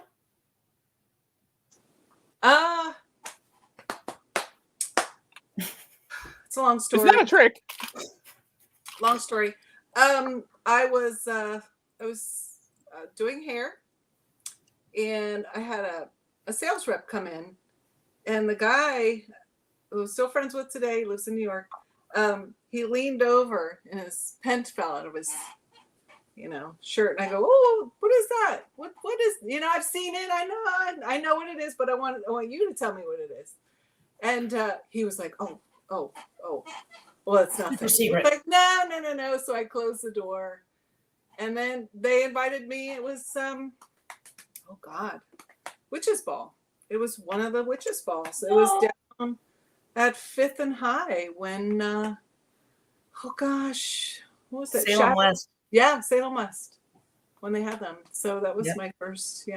Wow, that's awesome. cool. They were like, "Yeah, this is going on. Why don't you come?" And sure. So yeah. That's the short of it. That's a short story. We've got a whole weekend to spend together. I'll tell you all about it. Oh, And so right you don't about want our today- listeners to know your deep, dark secrets? Is that what you're telling me?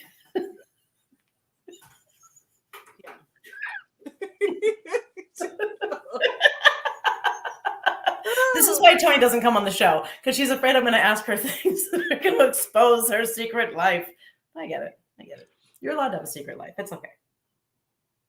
It's But funny because when people know who you are, there's this assumed familiarity that can be uncomfortable because it's one-sided. They've read your books, they've seen you on Facebook, they've seen you on TikTok, like they feel like they know you. It can be difficult to keep that bit of yourself to yourself. So good for you. So when I first met you, and I have 3%, and I don't know why I have 3% because I've been charging this thing and it just keeps dwindling. I'm at 3%. Are you telling me you're about to leave us? Well, I might. Is this like your I'm on my way out? I just want to say. But it's gonna make me. But when I met you first, we were at the Sacred Space Hotel. Mm-hmm. The Delta. Yes, and it was in the bar area. You were in this big round, and you were like, everyone was there. All the cool people were there in this big round. I was sitting at the bar, but and I see you come in, and I needed to talk to you. I wanted to talk to you, like and I'm leaving because it's getting late, and Tiffany, I wave at Amy, and she says, I don't know, there's a tall, dark-haired girl over there waving at me like she knows me, but I don't know her. And she's there, and I go, it's me, sorry. And so everyone's looking like, who is she? Who is that girl over there? I think she Who's knows the Amy. stalker? Come on. It's like 11 o'clock at night and she's in the dark, so all I can see is this shadow, like, hi Amy, and I love you. this faceless shadow is like weird. I know. I'm sitting with Chris and Tara and Marcus Ironwood from Llewellyn and a couple other people, and like Chris and Tara came down for this, and our group of friends, we always sit at this table and we take it over, when everybody gets in. And so I'm like, I know there's a person there, but all I get is a faceless tall shadow. I'm like, I feel bad because I feel like I should know who this is, but what is happening? The girl over there who thinks she knows me. And I'm like, I'll catch her later. Yeah, it's not worth it.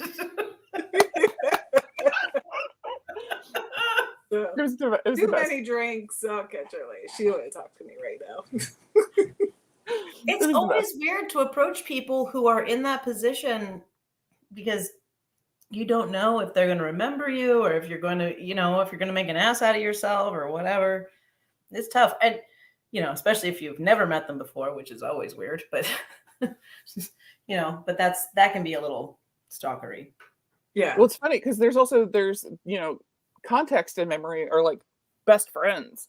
So I have friends who are, full-time military, and you see them, we had this at Velvet and Kindle in Dover when it was still there. She walked in her people clothes, and the person behind the register said, I don't recognize you with your clothes on. And it's like, that came out wrong. That came out wrong, but also not, because she usually walks in her military dress. With those clothes on, like civilian clothes on. Yes. But, I have... I've been to quite a few of these conferences, and Tiffany and I have gone to a couple. The one, and it happens. You do get stalkers. You do get people that are all of a sudden they're always with you. They're in the same everywhere with you, and it kind of sort of happened when we were there, and I won't go into detail, but it can be a little scary. So. Yeah. You do have fans. There are events where I have even being in protection, even being in security services, there have been events where I've priced armed guards because people can be intense. Yes. Yeah, I did see that firsthand. Not by me. Nobody knows. but yeah, I did see that, and that was a little scary. That was a little Yeah. scary. So, oh my. Well, I'm at 2%, Like that you're jumping your way out. and I'm scared what's going to happen at 1%. So I'm going to take my leave. Amy, thank you so much. I'm so excited to see you. I think you should just start telling us a really inappropriate story and then let it just end at some point. Well, What? that was the PS. Speaking of naked, Exactly. And then we went skinny dipping. And the fire dancers were we'll save that for dinner. Okay. Save that for dinner. But no, I'm so looking forward to seeing you. And we have a lot to talk about. Lot to do. It's gonna be so much fun. Fantastic weekend. I'm pretty sure when the three of us get together, it's gonna be fucking amazing. Yeah. And that's happening next Friday. Yes. Not the day after tomorrow. Because I would be way more stressed out if it was the day after tomorrow. Clearly. Me too. Clearly. Please don't listen to me. I don't know what I'm talking about, but yeah. So Friday night, what time are you getting in? Do you know? What time should I be there? What time are we having dinner first? And then we'll work backwards. Whenever you're getting in. Do we know a plan? There's no plan. There's you no plan. two plan and you let me know. Sounds like a plan. Okay.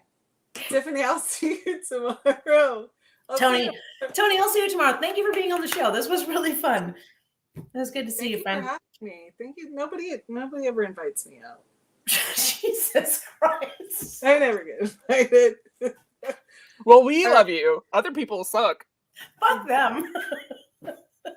Well, all right. And have a wonderful evening. I love you. I'll see you tomorrow. All right. Good night. Good night. Good night. Yeah, WitchLab is 390 miles from my house. I'm guessing it's going to take you about 8 hours to get here. Well, my GPS says 7 hours, but my GPS is a bitch. Like, are you? I don't drive like driver? a bitch. I have pictures. I have Facebook pictures of me having driven Formula One. So what? That doesn't me. Of course, you're a fucking race car driver. Of course, you are. It is actually really funny. A friend of mine. So I mentioned I was in a meeting for 3 hours today. It was a marketing meeting, and it's for authors marketing their books, like trying to get out there and be seen and be heard. And this is the bullshit you have to go through, friends. If you want to be an author, you have to sit through 3 hours of marketing fucking meetings. Blah. Blah. Sorry. Lori, her husband is an honest to God Le Mans driver for Formula One, and so that he's at the race in Italy this weekend. So she's at an author conference in Mallorca, Spain. I'm like, I feel so bad for you. You're laying on a beach in Spain. Life is hard. Sorry. And so I actually had something like, here's pictures of me in my Formula One car. Here we go. Look, this is the track where I was. This is me in my helmet. Here's my fire suit. Actually, one of my favorite stories in the whole world happened that day. We were the second heat, and so the first heat was going through, doing their laps, and everything was great. And there's this tiny, tiny little girl, probably 5 or 6, with this super long, straight black hair, just gorgeous little tiny doll of a human.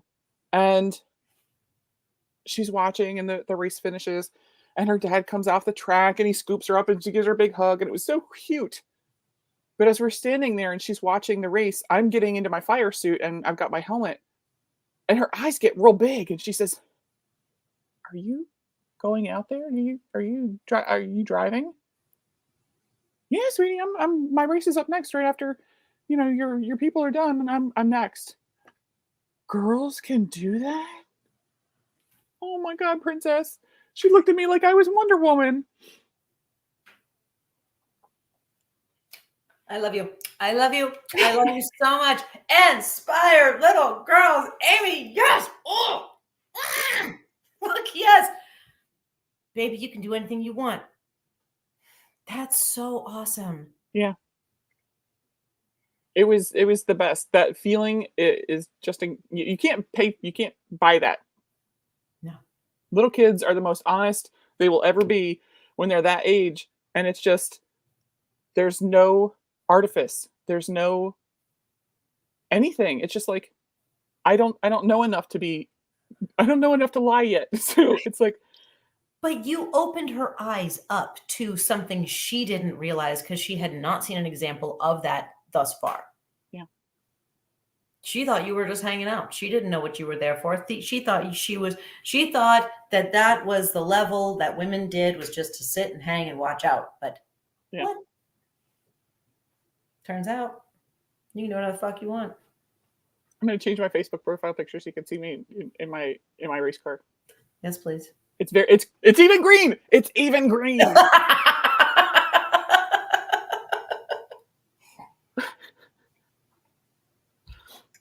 Hey, how do you handle having too much work to do?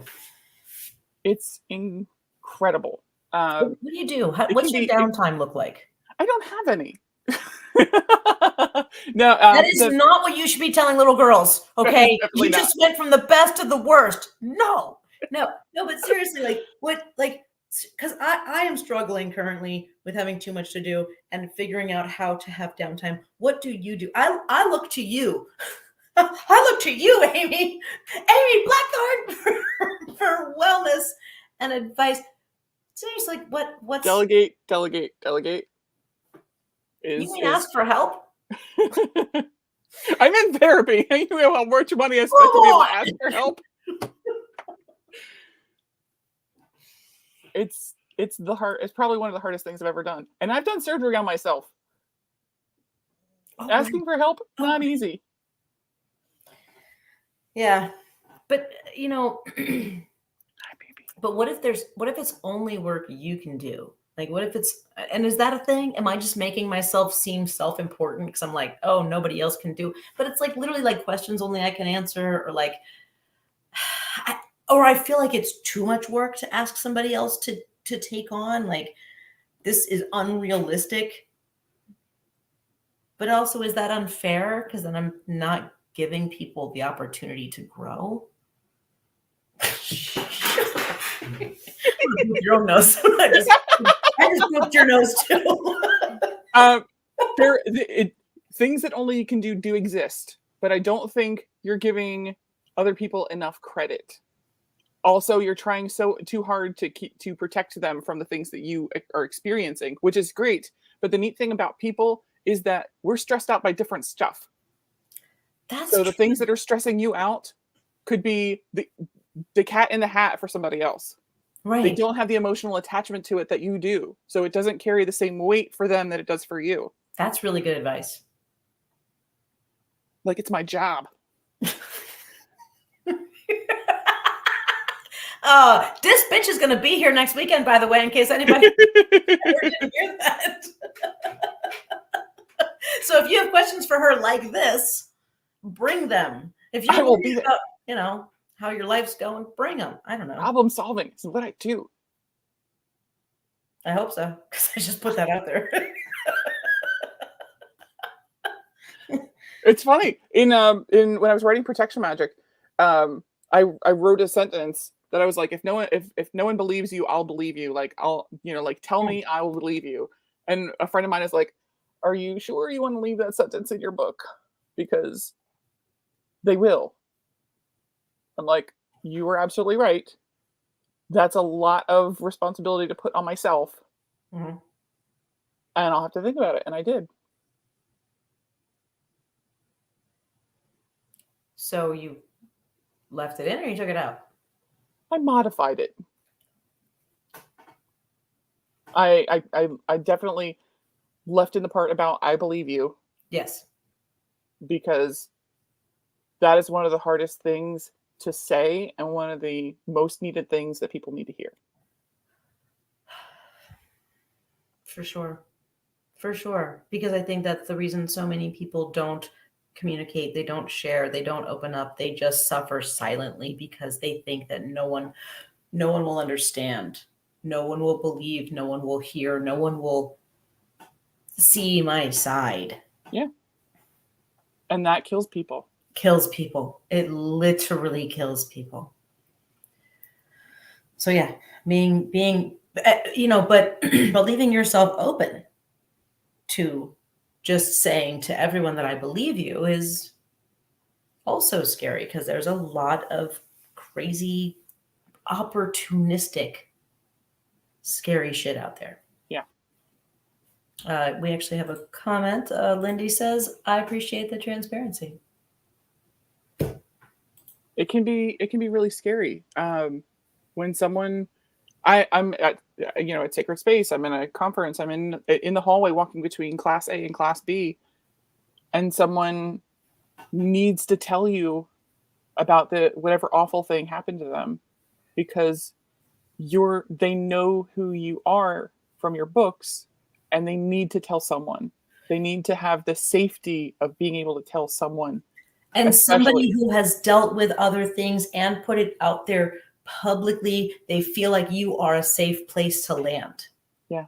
And I want to be that safe person. If I'm a better person tomorrow than I was today, then I checked off everything I need to do that day. So being that safe person is one of the most important things to me in my life, period. Mm-hmm. And so if I'm the person that they need at that point, then that's who I'm going to be. Is it hard? There are some days. I have a good therapist. Okay, so we are, let's see, we start this show at 8:30. We're almost 2 hours into it, which means that most people aren't listening anymore. So I'm going to go ahead and say, I start therapy next week. I found a therapist. I'm so proud of you. It's taken me so long. I haven't been in therapy since I was 19.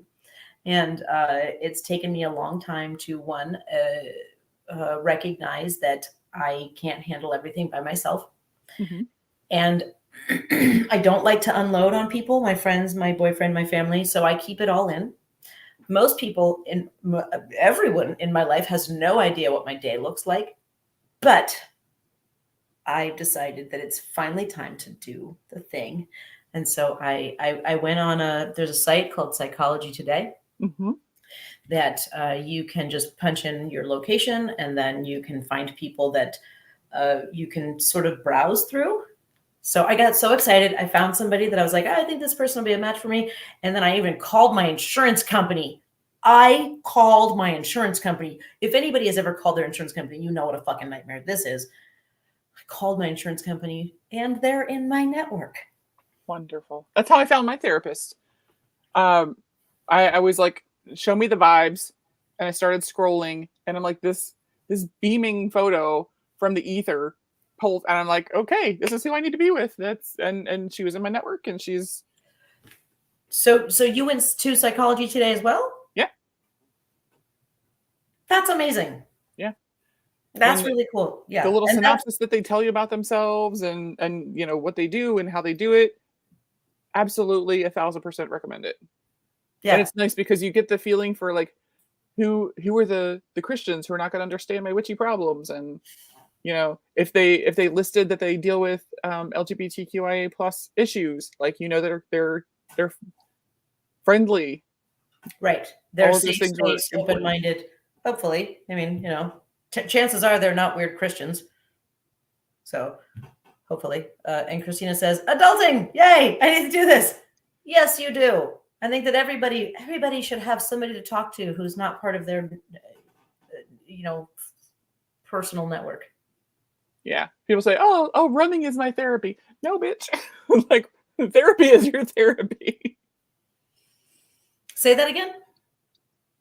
Some people say, running is my therapy, or going to the gym is my therapy. And it's like, no, there's no. That's not how that works. Actually, therapy is my therapy, which I do understand the concept behind that. Like, oh yeah. Ever since I got my riding mower fixed, because before it sucked, but mowing the lawn with a riding mower, that can be very zen. Zen. Do you want my neatest, most recent trick? Yes. So one of my security safety parameters, one of my some of my safety equipment is electronic hearing protection for the range. So automatically any sound over 190 decibels, it automatically closes off the sound, so you can wear them. Electronic hearing protection? That's Yes. amazing. So what it does, instead of just muffling everything because you're at the range and everything's loud, it amplifies the voices around you. Like you can hear the birds chirping while you're shooting. It's very interesting. That's cool. The company that I worked with, my old ears were 20 years old, so I'm like, okay, I should get new ears. They have Bluetooth in them, so I can listen to my Pandora while I'm mowing the lawn with my hearing protection on. That's the best. So would it be like if you were to go to a concert, right? Like something that's way too fucking loud, like a small room, really loud shit. Would it be the kind of thing where you could hear people talking, but the band would be? It's amazing. I got tickets. That's amazing. A dear friend of mine said 2 weeks ago, she called me. She's like, do you like Stevie Nicks? Who does not like Stevie Nicks? And so I'm like, I packed the Electronic Ear Pro, and I packed foamies, and I had all the bases covered because I wasn't sure. I'm so used to going to actual concert venues. This concert was so big. It was at the Eagles Stadium in Philadelphia with 70,000. But the stadium seats 70,000 people.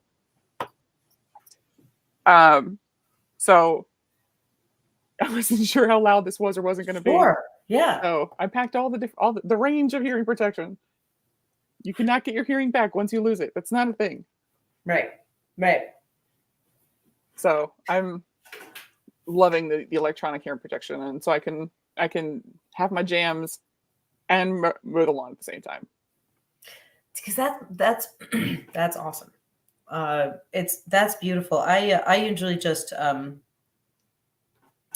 have like earbuds kind of things, but I honestly don't listen to them much because I can't hear them that well because of them. Yeah. So, but again, it's like $50. Electronic hearing, $50. They run on two AAA batteries. My earbuds were $50. What? God damn it! Son of a bitch. So are they like over the ear stuff? Yeah. I love that shit. That is my absolute favorite. I mean, I have to tuck my plugs up in, but like I love that stuff because it even just doing this helps. Yeah, just cradles you. It encompasses the whole thing. I just had my bathroom, the upstairs spare bathroom. I just had the upstairs spare bathroom redone. And so it was 12 hours of the Sawzall show in my bathroom while they cut out the old tub. And so you bet I got out my hearing protection and turned the shits up because I could not handle 200 decibels of Sawzall in the walls for the whole day. I'm like, there's no way I can write for this day. It's writing that off right now. And so I worked on a wholesale order for a shop in Dover for 12 hours. I just made tea for 12 hours. That's all I did because there's literally nothing else. There's no way I could write with. We share a wall. Like there's a wall there. It's the bathroom. Not happening. So yeah, electronic hearing protection. The company is Zohan. It cracks up because I'm like, don't mess with Zohan. Zohan. Yeah. Awesome. Amazon, like $50, bunch of different colors. I have pink ones and green ones. Bunch of different colors. You can get any color you want. I mean, that's a perk. Yeah. The regular over the ears are $40 instead of $50. But they have a plug so I can jack my phone in there. So if my electronic ones die and I can just switch headsets, and because I'm an instructor, so I want my students to have electronic ear pros so they can hear me tell them like, don't point at things. Safety. What, you can tell them what? When I'm on the range with a student. Oh. At the firing range. What were you telling them? Don't point things at things. I thought you were said don't put things in things. No, also don't do that. Are you a safety person? Don't put things in things. It's not a porn, that's for sure. No, it's definitely not. Don't point things at things. Got you. 100%. Yes. Got you. Yes. We don't point things at anything we're not willing to destroy. Even if it's empty, we always treat it as if it's loaded. So do not point it at anything you're not willing to destroy. Man, I'm just realizing now that if we had put aside more time for your visit, we could have gone to the shooting range together. What are you doing Monday? Are you coming back through Monday? No. Well, I could. I got to go home, but I don't have to be there at any specific time. I'm not picking Millie up from Doggy Day Camp until Tuesday. Interesting. I mean, so I took my kids to the range for the first time within the past year. Nice. I know, it was a family thing. I actually have video of my daughters just being like, boo, boo, boo, boo. So empowering, right? Yes. Like, because they've never, like, you know, my oldest has some experience with guns. Her fiance is in the military, Mhm. but my younger ones literally never touched a gun in their lives, and so it was just like very scary for them, and it was almost like too much. The sound, the intensity, the rules. They had to watch the video, you know, because the first time you go to a range, and people don't realize the sound has a texture to it when it hits you. Like it is no joke to be in that room. I mean, you might have this, but there's no protection from this. Right. Yeah. And so, like the first half hour, there was some fear, there was overwhelmed feelings, but once they got past that, you know, and I got to explain, you know, like, how do you stand? How do you hold the gun? Like, how do you do all the things? And then it was like, okay. And after the first couple of rounds, they actually they felt, okay, I can do this. They felt good. Yes. And I think that being able to be comfortable around firearms, even if you're not a gun person, which is fine, but like being able to be comfortable around firearms, literally the first time you see a gun in a horrible situation should not be the first time you've ever handled a gun. No. Right. I have friends who are like, I am terrified of guns. Should I do something? I'm like, even if you never want to shoot it, you can still be safe. You know, you can take the magazine out. You can separate the different parts safely and carefully. And you just happen to have a fucking magazine, by the way. This is something. we have met. We have met. No, I mean, mine are upstairs in my closet, but you're like,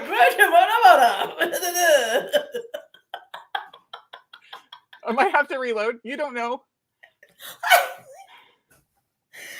I don't.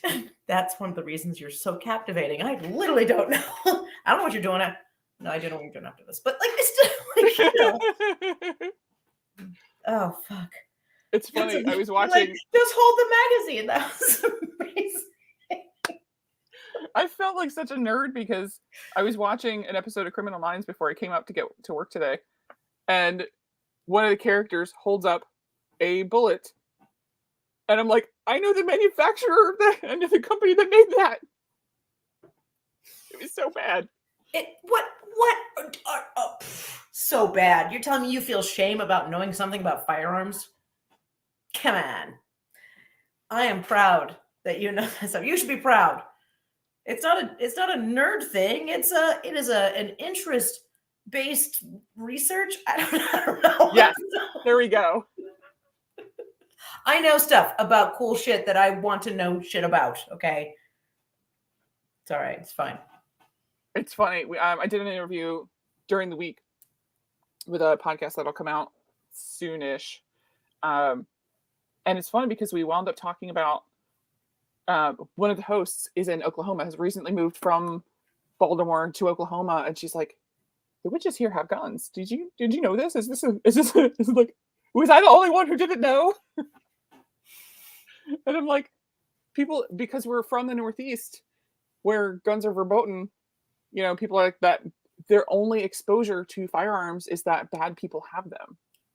You know, and, you know, New York, which is where I did the interview in, you know, on June 1st, people don't have the experience. All they see is that only bad people have guns. So if you have guns, you must be a bad person. It's like, I'm glad that she's getting out of that mindset where she's understanding that this is an empowering thing for a lot of people.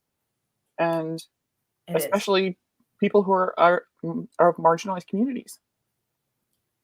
But I want to be very clear about the fact that gun control is a thing that should happen.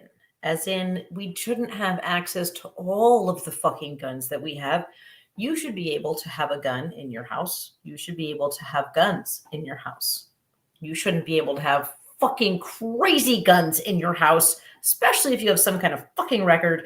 Like, there needs to be a little bit more gun control, a lot more gun control than we have. But I'm not saying take away your guns. I don't think that at all. I literally think that I am a believer that people should be allowed to have guns. We just shouldn't have the fucking access that we have. I'm thrilled that New Jersey, because so the 2 days, a day or 2 days before Roe versus Wade was overturned, there was a different court case saying that up until that day, some states may issue, meaning we can deny you because we don't like your haircut, or shall issue, where if you meet all the requirements set out in forth laws, that yes, she's saying yes, absolutely. As a witch with a gun who's responsible and has them locked up, right? So but also, New Jersey, in your fucking house, you might want to have a fucking gun. Anyway, go on. Sorry. So New Jersey has, even in their concealed carry laws, they went to every state is now shall issue. You can't just deny. Actually, that's the example that I give, because I had a student from one of my concealed carry classes who had long hair in one photo.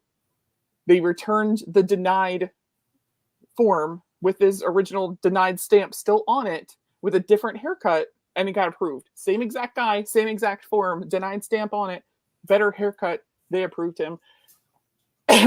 Guess who was a person of color? Assholes. But I love that New Jersey, because everyone is shall issue now, New Jersey has said, you know what, we need better background checks. And so if you're in therapy, they want to talk to your therapist and see if they recommend that you're someone who is mentally stable enough to carry a firearm. So that's an extra form that's included in their in New Jersey's concealed carry permitting application process.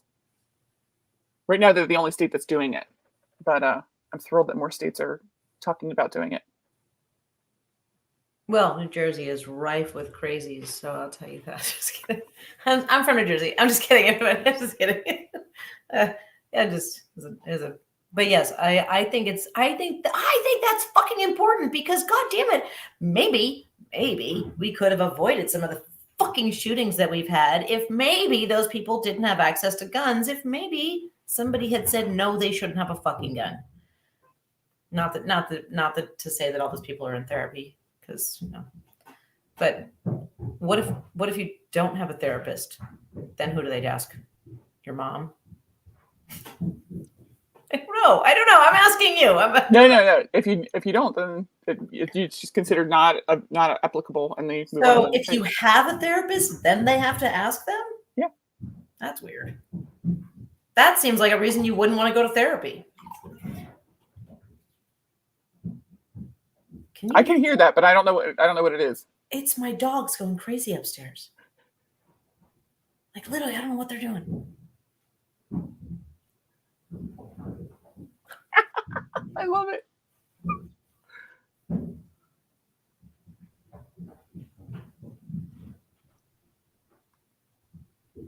It almost sounds like she's about to come down the stairs, but she's not. I don't see anything. All right, I'm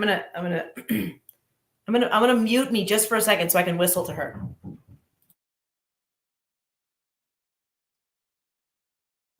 Here she goes. She's just running down the stairs. What are you doing? What is going on up there? What's going on? What's happening? She doesn't speak. I don't know why. You haven't taught her to speak yet? What are you doing with your life? Not in English. I know, Millie. You know what's up. Does she hear the craziness? Yes. So, baby. Millie is a pit, yeah. Yep, she's blue. So Lupa's a pit, and you guys are going to get along famously. Lupa is the best dog for our family. Like, she's the sweetest dog. She listens to me. She's very good. But strangers, oh my God, like, don't come to my house unannounced, because my dog will literally try to eat you, that kind of thing, unless she knows you. But yeah, you're going to be excited because I have dogs. You're going to get to hang out with my I'm going to dogs. sit on the floor and be pounced by all the dogs. It'll be amazing. They will love you. It's going to be great. Yeah. Lou, what you doing? She's gone. She left. Elvis has left the building. Oh, she's back. I don't know what's happening upstairs, but you heard all that ruckus? I have no idea what I'm walking upstairs to. Not a clue. I'm sure it's fine. It sounded like bone wrestling. It did. But it just sounded like she was like dragging something across the floor. I don't know. We'll see. I don't know. It was a body. It's fine.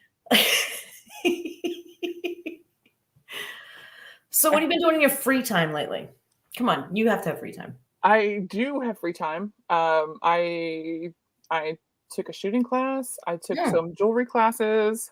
I've been jewelry stone wrapping. I've been practicing with different styles of copper. The Stevie Nicks tickets for my friend Kat, for inviting me, I made her this gorgeous lab piece that looks like Cinderella's pumpkin carriage with the big swirls of copper vines all around the top coming down the sides, and I'll post pictures on my Facebook page so that way you can see them. Labradorite is my favorite. I know. It's my favorite. I love it so fucking much.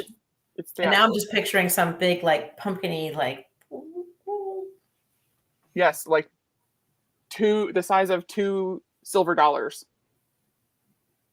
All viney and pumpkin-like. That's exciting. So I'm glad you're doing stuff other than just working really hard. That's good to have other things. Yeah, I need to get out of my four walls every so often, because I'll just scroll TikTok and not get anything done. My brain needs that at some point, and I need to give it some air to breathe, which is how I started a tarot deck, and how I started a novel, and how I started this. And so next is a jewelry line? Of course. It's funny. The Seaside Crystal Designs is the artist who is holding the class. It's at my local witchy shop. The first class was, we did cabochons this time. We did other designs last time. The next one we're going to do points. I just want to play with the stuff. I just want to hang out with cool people and play with stuff. So, yeah, I'm just freehanding some designs, and people are going, "How did you get that out of this class?" You'll see on Facebook the designs for everyone who was in the class, and it's like this giant pumpkin in the middle of the thing. One's a heart, and one's like a silver sheen obsidian teardrop, and I've just got this pumpkin carriage with the copper vines all over it. That's awesome. It's good to have other things that you're doing. Yes. It's terrible when I literally get caught watching things that I am so comfortable with that I can play on my phone while I watch them. As in, I don't have to pay attention. It's either a rerun, a movie I've already seen. You know what I mean? Like, that's my downtime. It's like I don't want to think anymore. So comfort shows are important. What's that? We know comfort shows are important. We know what's going to happen. We know how the plot's going to go. It's great for our sympathetic nervous system, because we already know how we're going to react, and you can plan it ahead. Everything's chill. We're on the same page. It's important. I've watched Dairy Girls more times than I can tell you, like all the way through. just keep and community is my other big one. Like and Modern Family. Like there's a lot. Decompression. I think TV is like my main decompression, which I'm not proud of. I'm really not. But it seems to be the thing that it keeps my interest enough, and it gives me the feeling of comfort, and I don't have to move to interact with it. But then I also have to do something on my phone, like some stupid ass game, literally playing Heyday. I mean, and also I played Candy Crush for a long time. It's like literally just something that I don't have to think. Do you want a game to play on your phone that will? I miss my sister had a job when we were in our early teens. The minute she could get a job at 14 in Maryland, she got a job as a waitress in a shitty Western restaurant called the Wagon Wheel. She bought herself a Game Boy. Yeah. We were poor. Like there were days we didn't have electricity. We were poor. And so her buying herself this Game Boy was like, oh my God, what are you doing? I want to play. I want to touch it. I want to look at it. I want to lick it. How does this work in my brain? And so one of the games that she bought was Dr. Mario. And so I had a yen. Do things you have to the little pills and all the little spaces and all the little fucking stupid things. Yeah. So the closest game I could find for my iPhone is a game called Merged. Okay. Absolutely check out Merged. It starts you out with a couple individual squares. You have to collect them, and they of course disappear. Very Tetris-like. But I'm at like level 105 or something. And I downloaded it when I was in the hospital at one point, and I just never got rid of it off my phone. I go through periods where I'm like, I have to play this all the day. It gives you spatial recognition. It talks about your sympathetic nervous system and compartmentalizing some of the excess energy you have. So it's great for people with anxiety. It's great for people who are going through trauma. So it talks about that stuff? No, of course not. Oh. But it offers that stuff. Yes. I was like, wow, what kind of fucking app is that? Okay. That you go through the color scheme, and the little pills change color. And so everything goes through. Once you get to yellow, then they all turn bright white, and they'll explode, and I'll wipe off the whole board for you. Like it's a lot of fun. But it's that comfort of playing something that has no consequence. Mm-hmm. I've heard this not that long ago. I either heard or read or whatever. Somehow the information came to me that for people who often my Facebook page, that's where it came from. People have to figure out shit all the time. It helps to have this downtime where you do a puzzle, something that makes your brain work with absolutely no consequence or benefit, really. Like as in like it doesn't matter to your life either way. That's regenerative for us. I'm looking for the study so I can tell you the name of the study, so you can look up the paperwork if you're interested. Yes, please. I never know where shit comes from, and my ADD is like, that was cool. What was that? So yes, please tell us where it came from. Computer gameplay reduces intrusive memories. It's the National Institute of Health has the paper on it. What is it? National Institute of Health, NIH.gov. Computer gameplay reduces intrusive memories. So they talk about how within 24 hours after you experience a trauma, go and play Tetris, go and play something with spatial recognition so you can compound where those memories go, how to express and get rid of this excess cortisol and the stress hormones that are running around your body. You have no idea what to do with them. It's called closing the stress loop. So you have a fight with your dog. You get stressed out. Those hormones. I'm not gonna wish getting into an argument with somebody else. No, it's fine. You have these stress hormones that are happening. You don't have any way to close that stress loop. So if you can go for a walk, go do something to get rid of some of that excess energy. You know, in witchcraft we talk about grounding and centering all the time, but we don't talk about when to do it. We just say, oh well, you should do it before you do the ritual. Well, if you're experiencing traumatic events like living in this timeline. You can Literally. actually close the stress loop by going for a walk or jumping rope or having a dance party in your kitchen, but get rid of those excess stress hormones out of your body by moving it, by having some cognitive gameplay, like this study talks about. Cognitive gameplay reduces intrusive memories. So within 24 hours after a traumatic event, as soon as you're safe, play Tetris. It significantly reduces the likelihood of intrusive memories. This is what I get to talk about all day. And that, I mean, it sounds crazy, as in like, you just survived a guy chasing you with a knife. Here's a Game Boy, play some Tetris. But I think it's like you said, it's important to reroute the things to the fact that it can actually keep it from being a long-term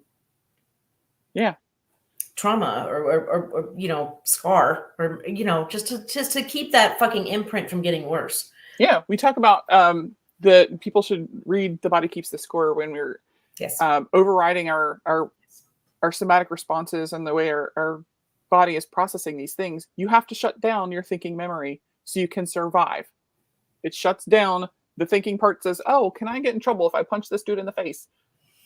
You've got to shut all that stuff down and just survive. So your thinking memory goes away. Your body memory takes over. So we think, oh, well, I can be a super ninja warrior if somebody jumps me in an alley. Like that would be great if that could happen, but we don't rise to the occasion. We fall to the lowest level of our training.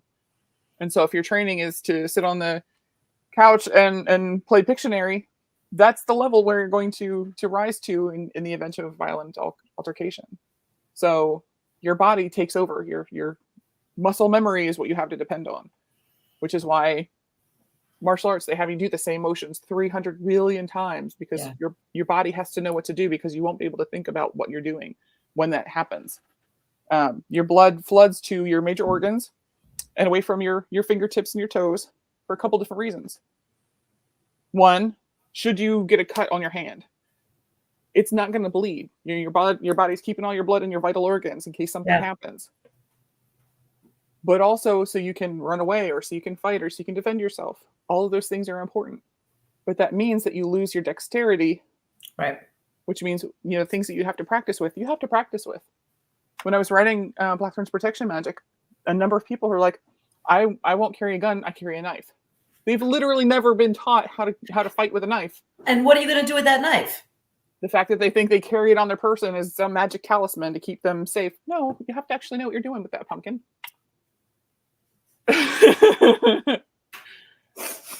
Pumpkin. The thought that I have it and that it'll just kick in and I'll know what to do with it and somehow I'll be a rock star with a knife. Although I do think that panic can kick in, because I'm one of those people that when something bad happens, I'm literally, what is near me? What can I use? Can I kill someone with this notebook? Can I possibly? You know what I mean? Like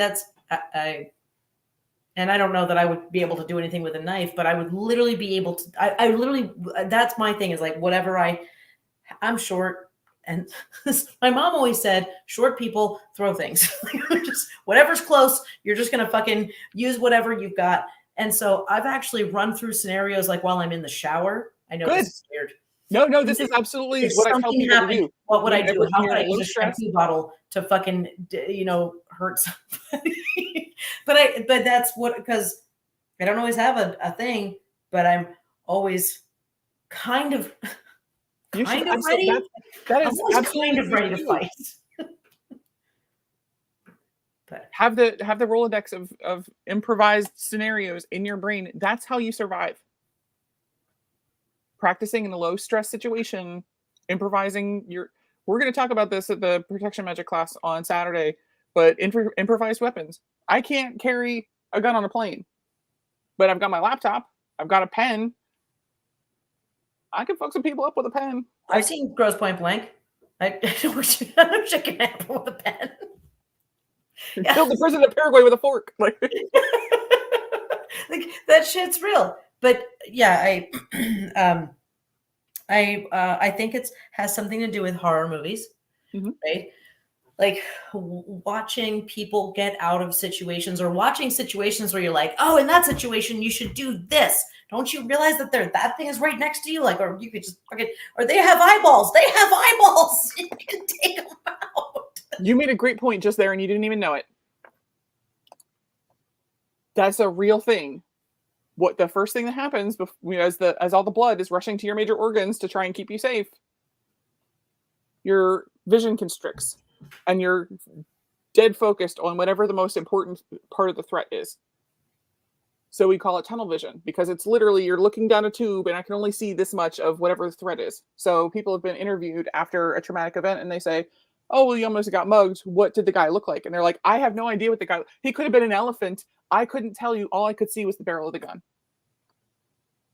So there's no way for them to know that there's a broom behind them. They could whack the guy in the face with it because they can't see behind them. All they can see is this tiny little dot of a tube down there in front of them. So the first thing you do is stop and look around you. Try and break that tunnel vision as best you can, and we practice it. I worked with one of the local SWAT teams, and we have to practice. They're going to hold up 2 fingers or 3 fingers or 5 fingers behind you, and you have to stop after every shot and look at them, and that's how many shots you fire the next round. Wow. Break that tunnel vision. It's hard to reproduce that tunnel vision without the actual fear of the situation, though, But I guess practicing that, looking around, practicing looking. You know how we mimic that? Is a timer. Okay. It adds that instrument of stress without the other external stressors. Oh. Just that little tiny timer makes all this artificial stress that we have no idea what we're doing, and it makes a big difference. There's a book. I'm thinking about it. God bless Amazon, because I could not remember this if my life depended on it. Lynn Finch. 2 N's. Lynn Finch. Say the name again. Lynn Finch. Lynn. Finch, like the bird. Got it. Living an Armed Life, A Woman's Guide to Adapting Her Carry to Her Changing Life, and Female and Armed. I'm in both of those books. Female and Armed is a woman's guide to advanced situational awareness, concealed carry, and defensive shooting techniques. I'm literally in this book. You can see me shooting from a car window, from around a barrier, shooting from a seat, like somebody knocked me down to the ground and I have to fight my way to my feet. There's a couple different ones on there, but it's great because it's all of the things that we worry. When you're standing at the range and you're shooting a static target, that's great. But what do you do if somebody tries to take your gun from you and knock you down and hit you with it? Like, you try and take this from me, I'm going to make you sorry. This is how we do that. This is how we do it. This is how we do it. Yeah. And I think that's the thing, is that, like the training and God, I wish I could put all women through training. Have you seen that show? Fuck, what's it on? It's called Power, or The Power. God, I wish I had more information right now. I started to watch it. It's about women, girls specifically, hitting like sort of teenage age, maybe pre-teenage or maybe late teenager age, where all women get this power. Is Toni Collette in it? Maybe. They get the power to electrocute. They get like fucking emperor powers, and they are no longer afraid of men. It sounds right up my alley. I know. It's either called The Power or Power or something, and it's on one of the major streaming things. I've only watched like part of the first episode, but it seems like such a fucking game changer, right? Like that women would just suddenly have this physical power that nobody could overpower them. Nobody could hurt them. You know what I mean? Like, just, that we're no longer afraid of men. Awesome. There's a couple shows along this line that have come out recently, and I'm here for it. One is a UK production and everybody gets a super secret awesome power. When they're 19. Yes, I know that show. I love that show. What's it called? I have no idea. Oh, it's so good. Oh, so it's so good. The porn guy who can touch, like anybody he touches has an orgasm. Orgasm. And then he like shows up in that fucking coat and he's like, With his shirt open and the gold chains. So bad. but he's literally just helping people and he's so sweet. I love him. Yeah. Yeah. His little collection of gloves on the wall. What was that called? I have What no was idea. It's so good. Oh, her friend can channel anyone and she works for a law firm. So like somebody dies and she has to channel what they meant by the, through Their their will's contested. Yes, yeah, the will's contested, but he comes back and he's like, oh, she's like this 25-year-old like cute blonde, but he's like, oh, fuck you and blah blah blah. And I told you you weren't getting anything. When she channels Hitler so they can make fun of him. Oh my god, to make her roommate feel better? Holy shit, it's so good. It's so good. I can't remember what it's called. It's so good. It was on Hulu. It was on Hulu. So go and look on Hulu at all the funny comedy stuff from the UK, I guess. Oh god. It's so good. But it's on Hulu. I can't remember what it's called, but it's so worth it. What was it? I've tried to get my kids to watch it. Or amazing. I bet you my IMDb history remembers what it's called. Because it's always like he's that guy from that thing. So the main character who hasn't gotten her power yet. Her mom is played by the woman in Dairy Girls who plays Sister Michael. Plays her mom. Sister George Michael, by the way.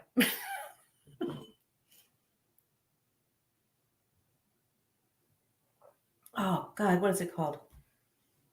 I'm gonna find it. I think everyone who's actually still listening, all 6 people who are still watching, you guys need to know this. You need to watch it. It's so funny. The show is so good. Extraordinary. Please go watch it. Because everyone's extraordinary. So everyone gets a special power at 19-ish. But if you don't, then you're like a special case. And then it's this whole thing. But the protagonist hasn't gotten hers yet. And her family's all sad for her and whatever. But like her sister gets hers and it's like this big deal. But the other people's powers are so funny and it's amazing. Yeah, the guy with the orgasm powers just cracks me up. Yeah, he won't even have a date with anyone without a glove on at first. But then he really embraces his power and he helps the people. Yes, he knows that it's a gift. It's a gift. It just takes him a while to get there. It's so worth it. You said get there. Yes. I can't even. Sorry. Yeah, but the other one is called The Power, or it's called Power. It's one or the other, and it's fantastic, and it's got some amazing thoughts about the future and what an alternate reality. What if women weren't afraid of men at all?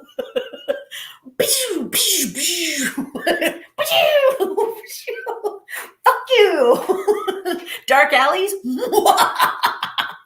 You are your own light show. Walking alone. I love your whole face. I've got big plans for women who aren't afraid. We can jog. I know. It's ridiculous. Oh, all right. Well, I feel like I've kept you long enough, my friend. It's 11 o'clock. And this has been so much fun, as always. You're amazing. And you and I are going to get to be able to hang out and drink together next weekend. And I'm definitely going to make you do karaoke. We're definitely going to do some weird shit. Yes. I'm here for it. Fun. You do karaoke, yes? Yeah. Excellent. This is going to be amazing. So for those of you who are just tuning in here at 11 o'clock at night, Amy Blackthorn will be at WitchLab all day July 1st. She's going to be teaching protection magic. She's going to be there doing readings and book signings, which is totally free. You can just come hang out with her from 1 to 2. Yeah.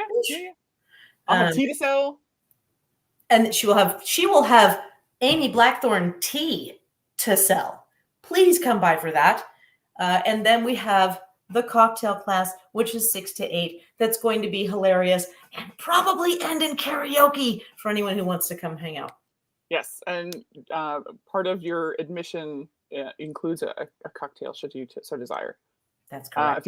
If you were the designated driver, we can make you a watermelon soda, or maybe peach soda, maybe some strawberry soda. We're gonna make some shrubs, and I'll have some different things for you to try and play with, and we're gonna have a lot of fun. We're gonna have so much fun this next weekend. It's not this weekend. It's next weekend.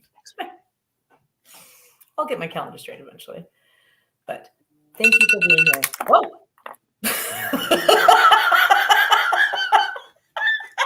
That's my reminder to take my meds. Oh, well, go take your meds. And everybody else too. You go take your meds too. And drink water and take care of yourself. And drink water and take care of yourself. I love you all. And Amy, I love you. And I will see you soon. I'm going to hug your neck. You guys have a wonderful evening. And we will see you next weekend. Yes. You better be there. Bye, everybody. I love you.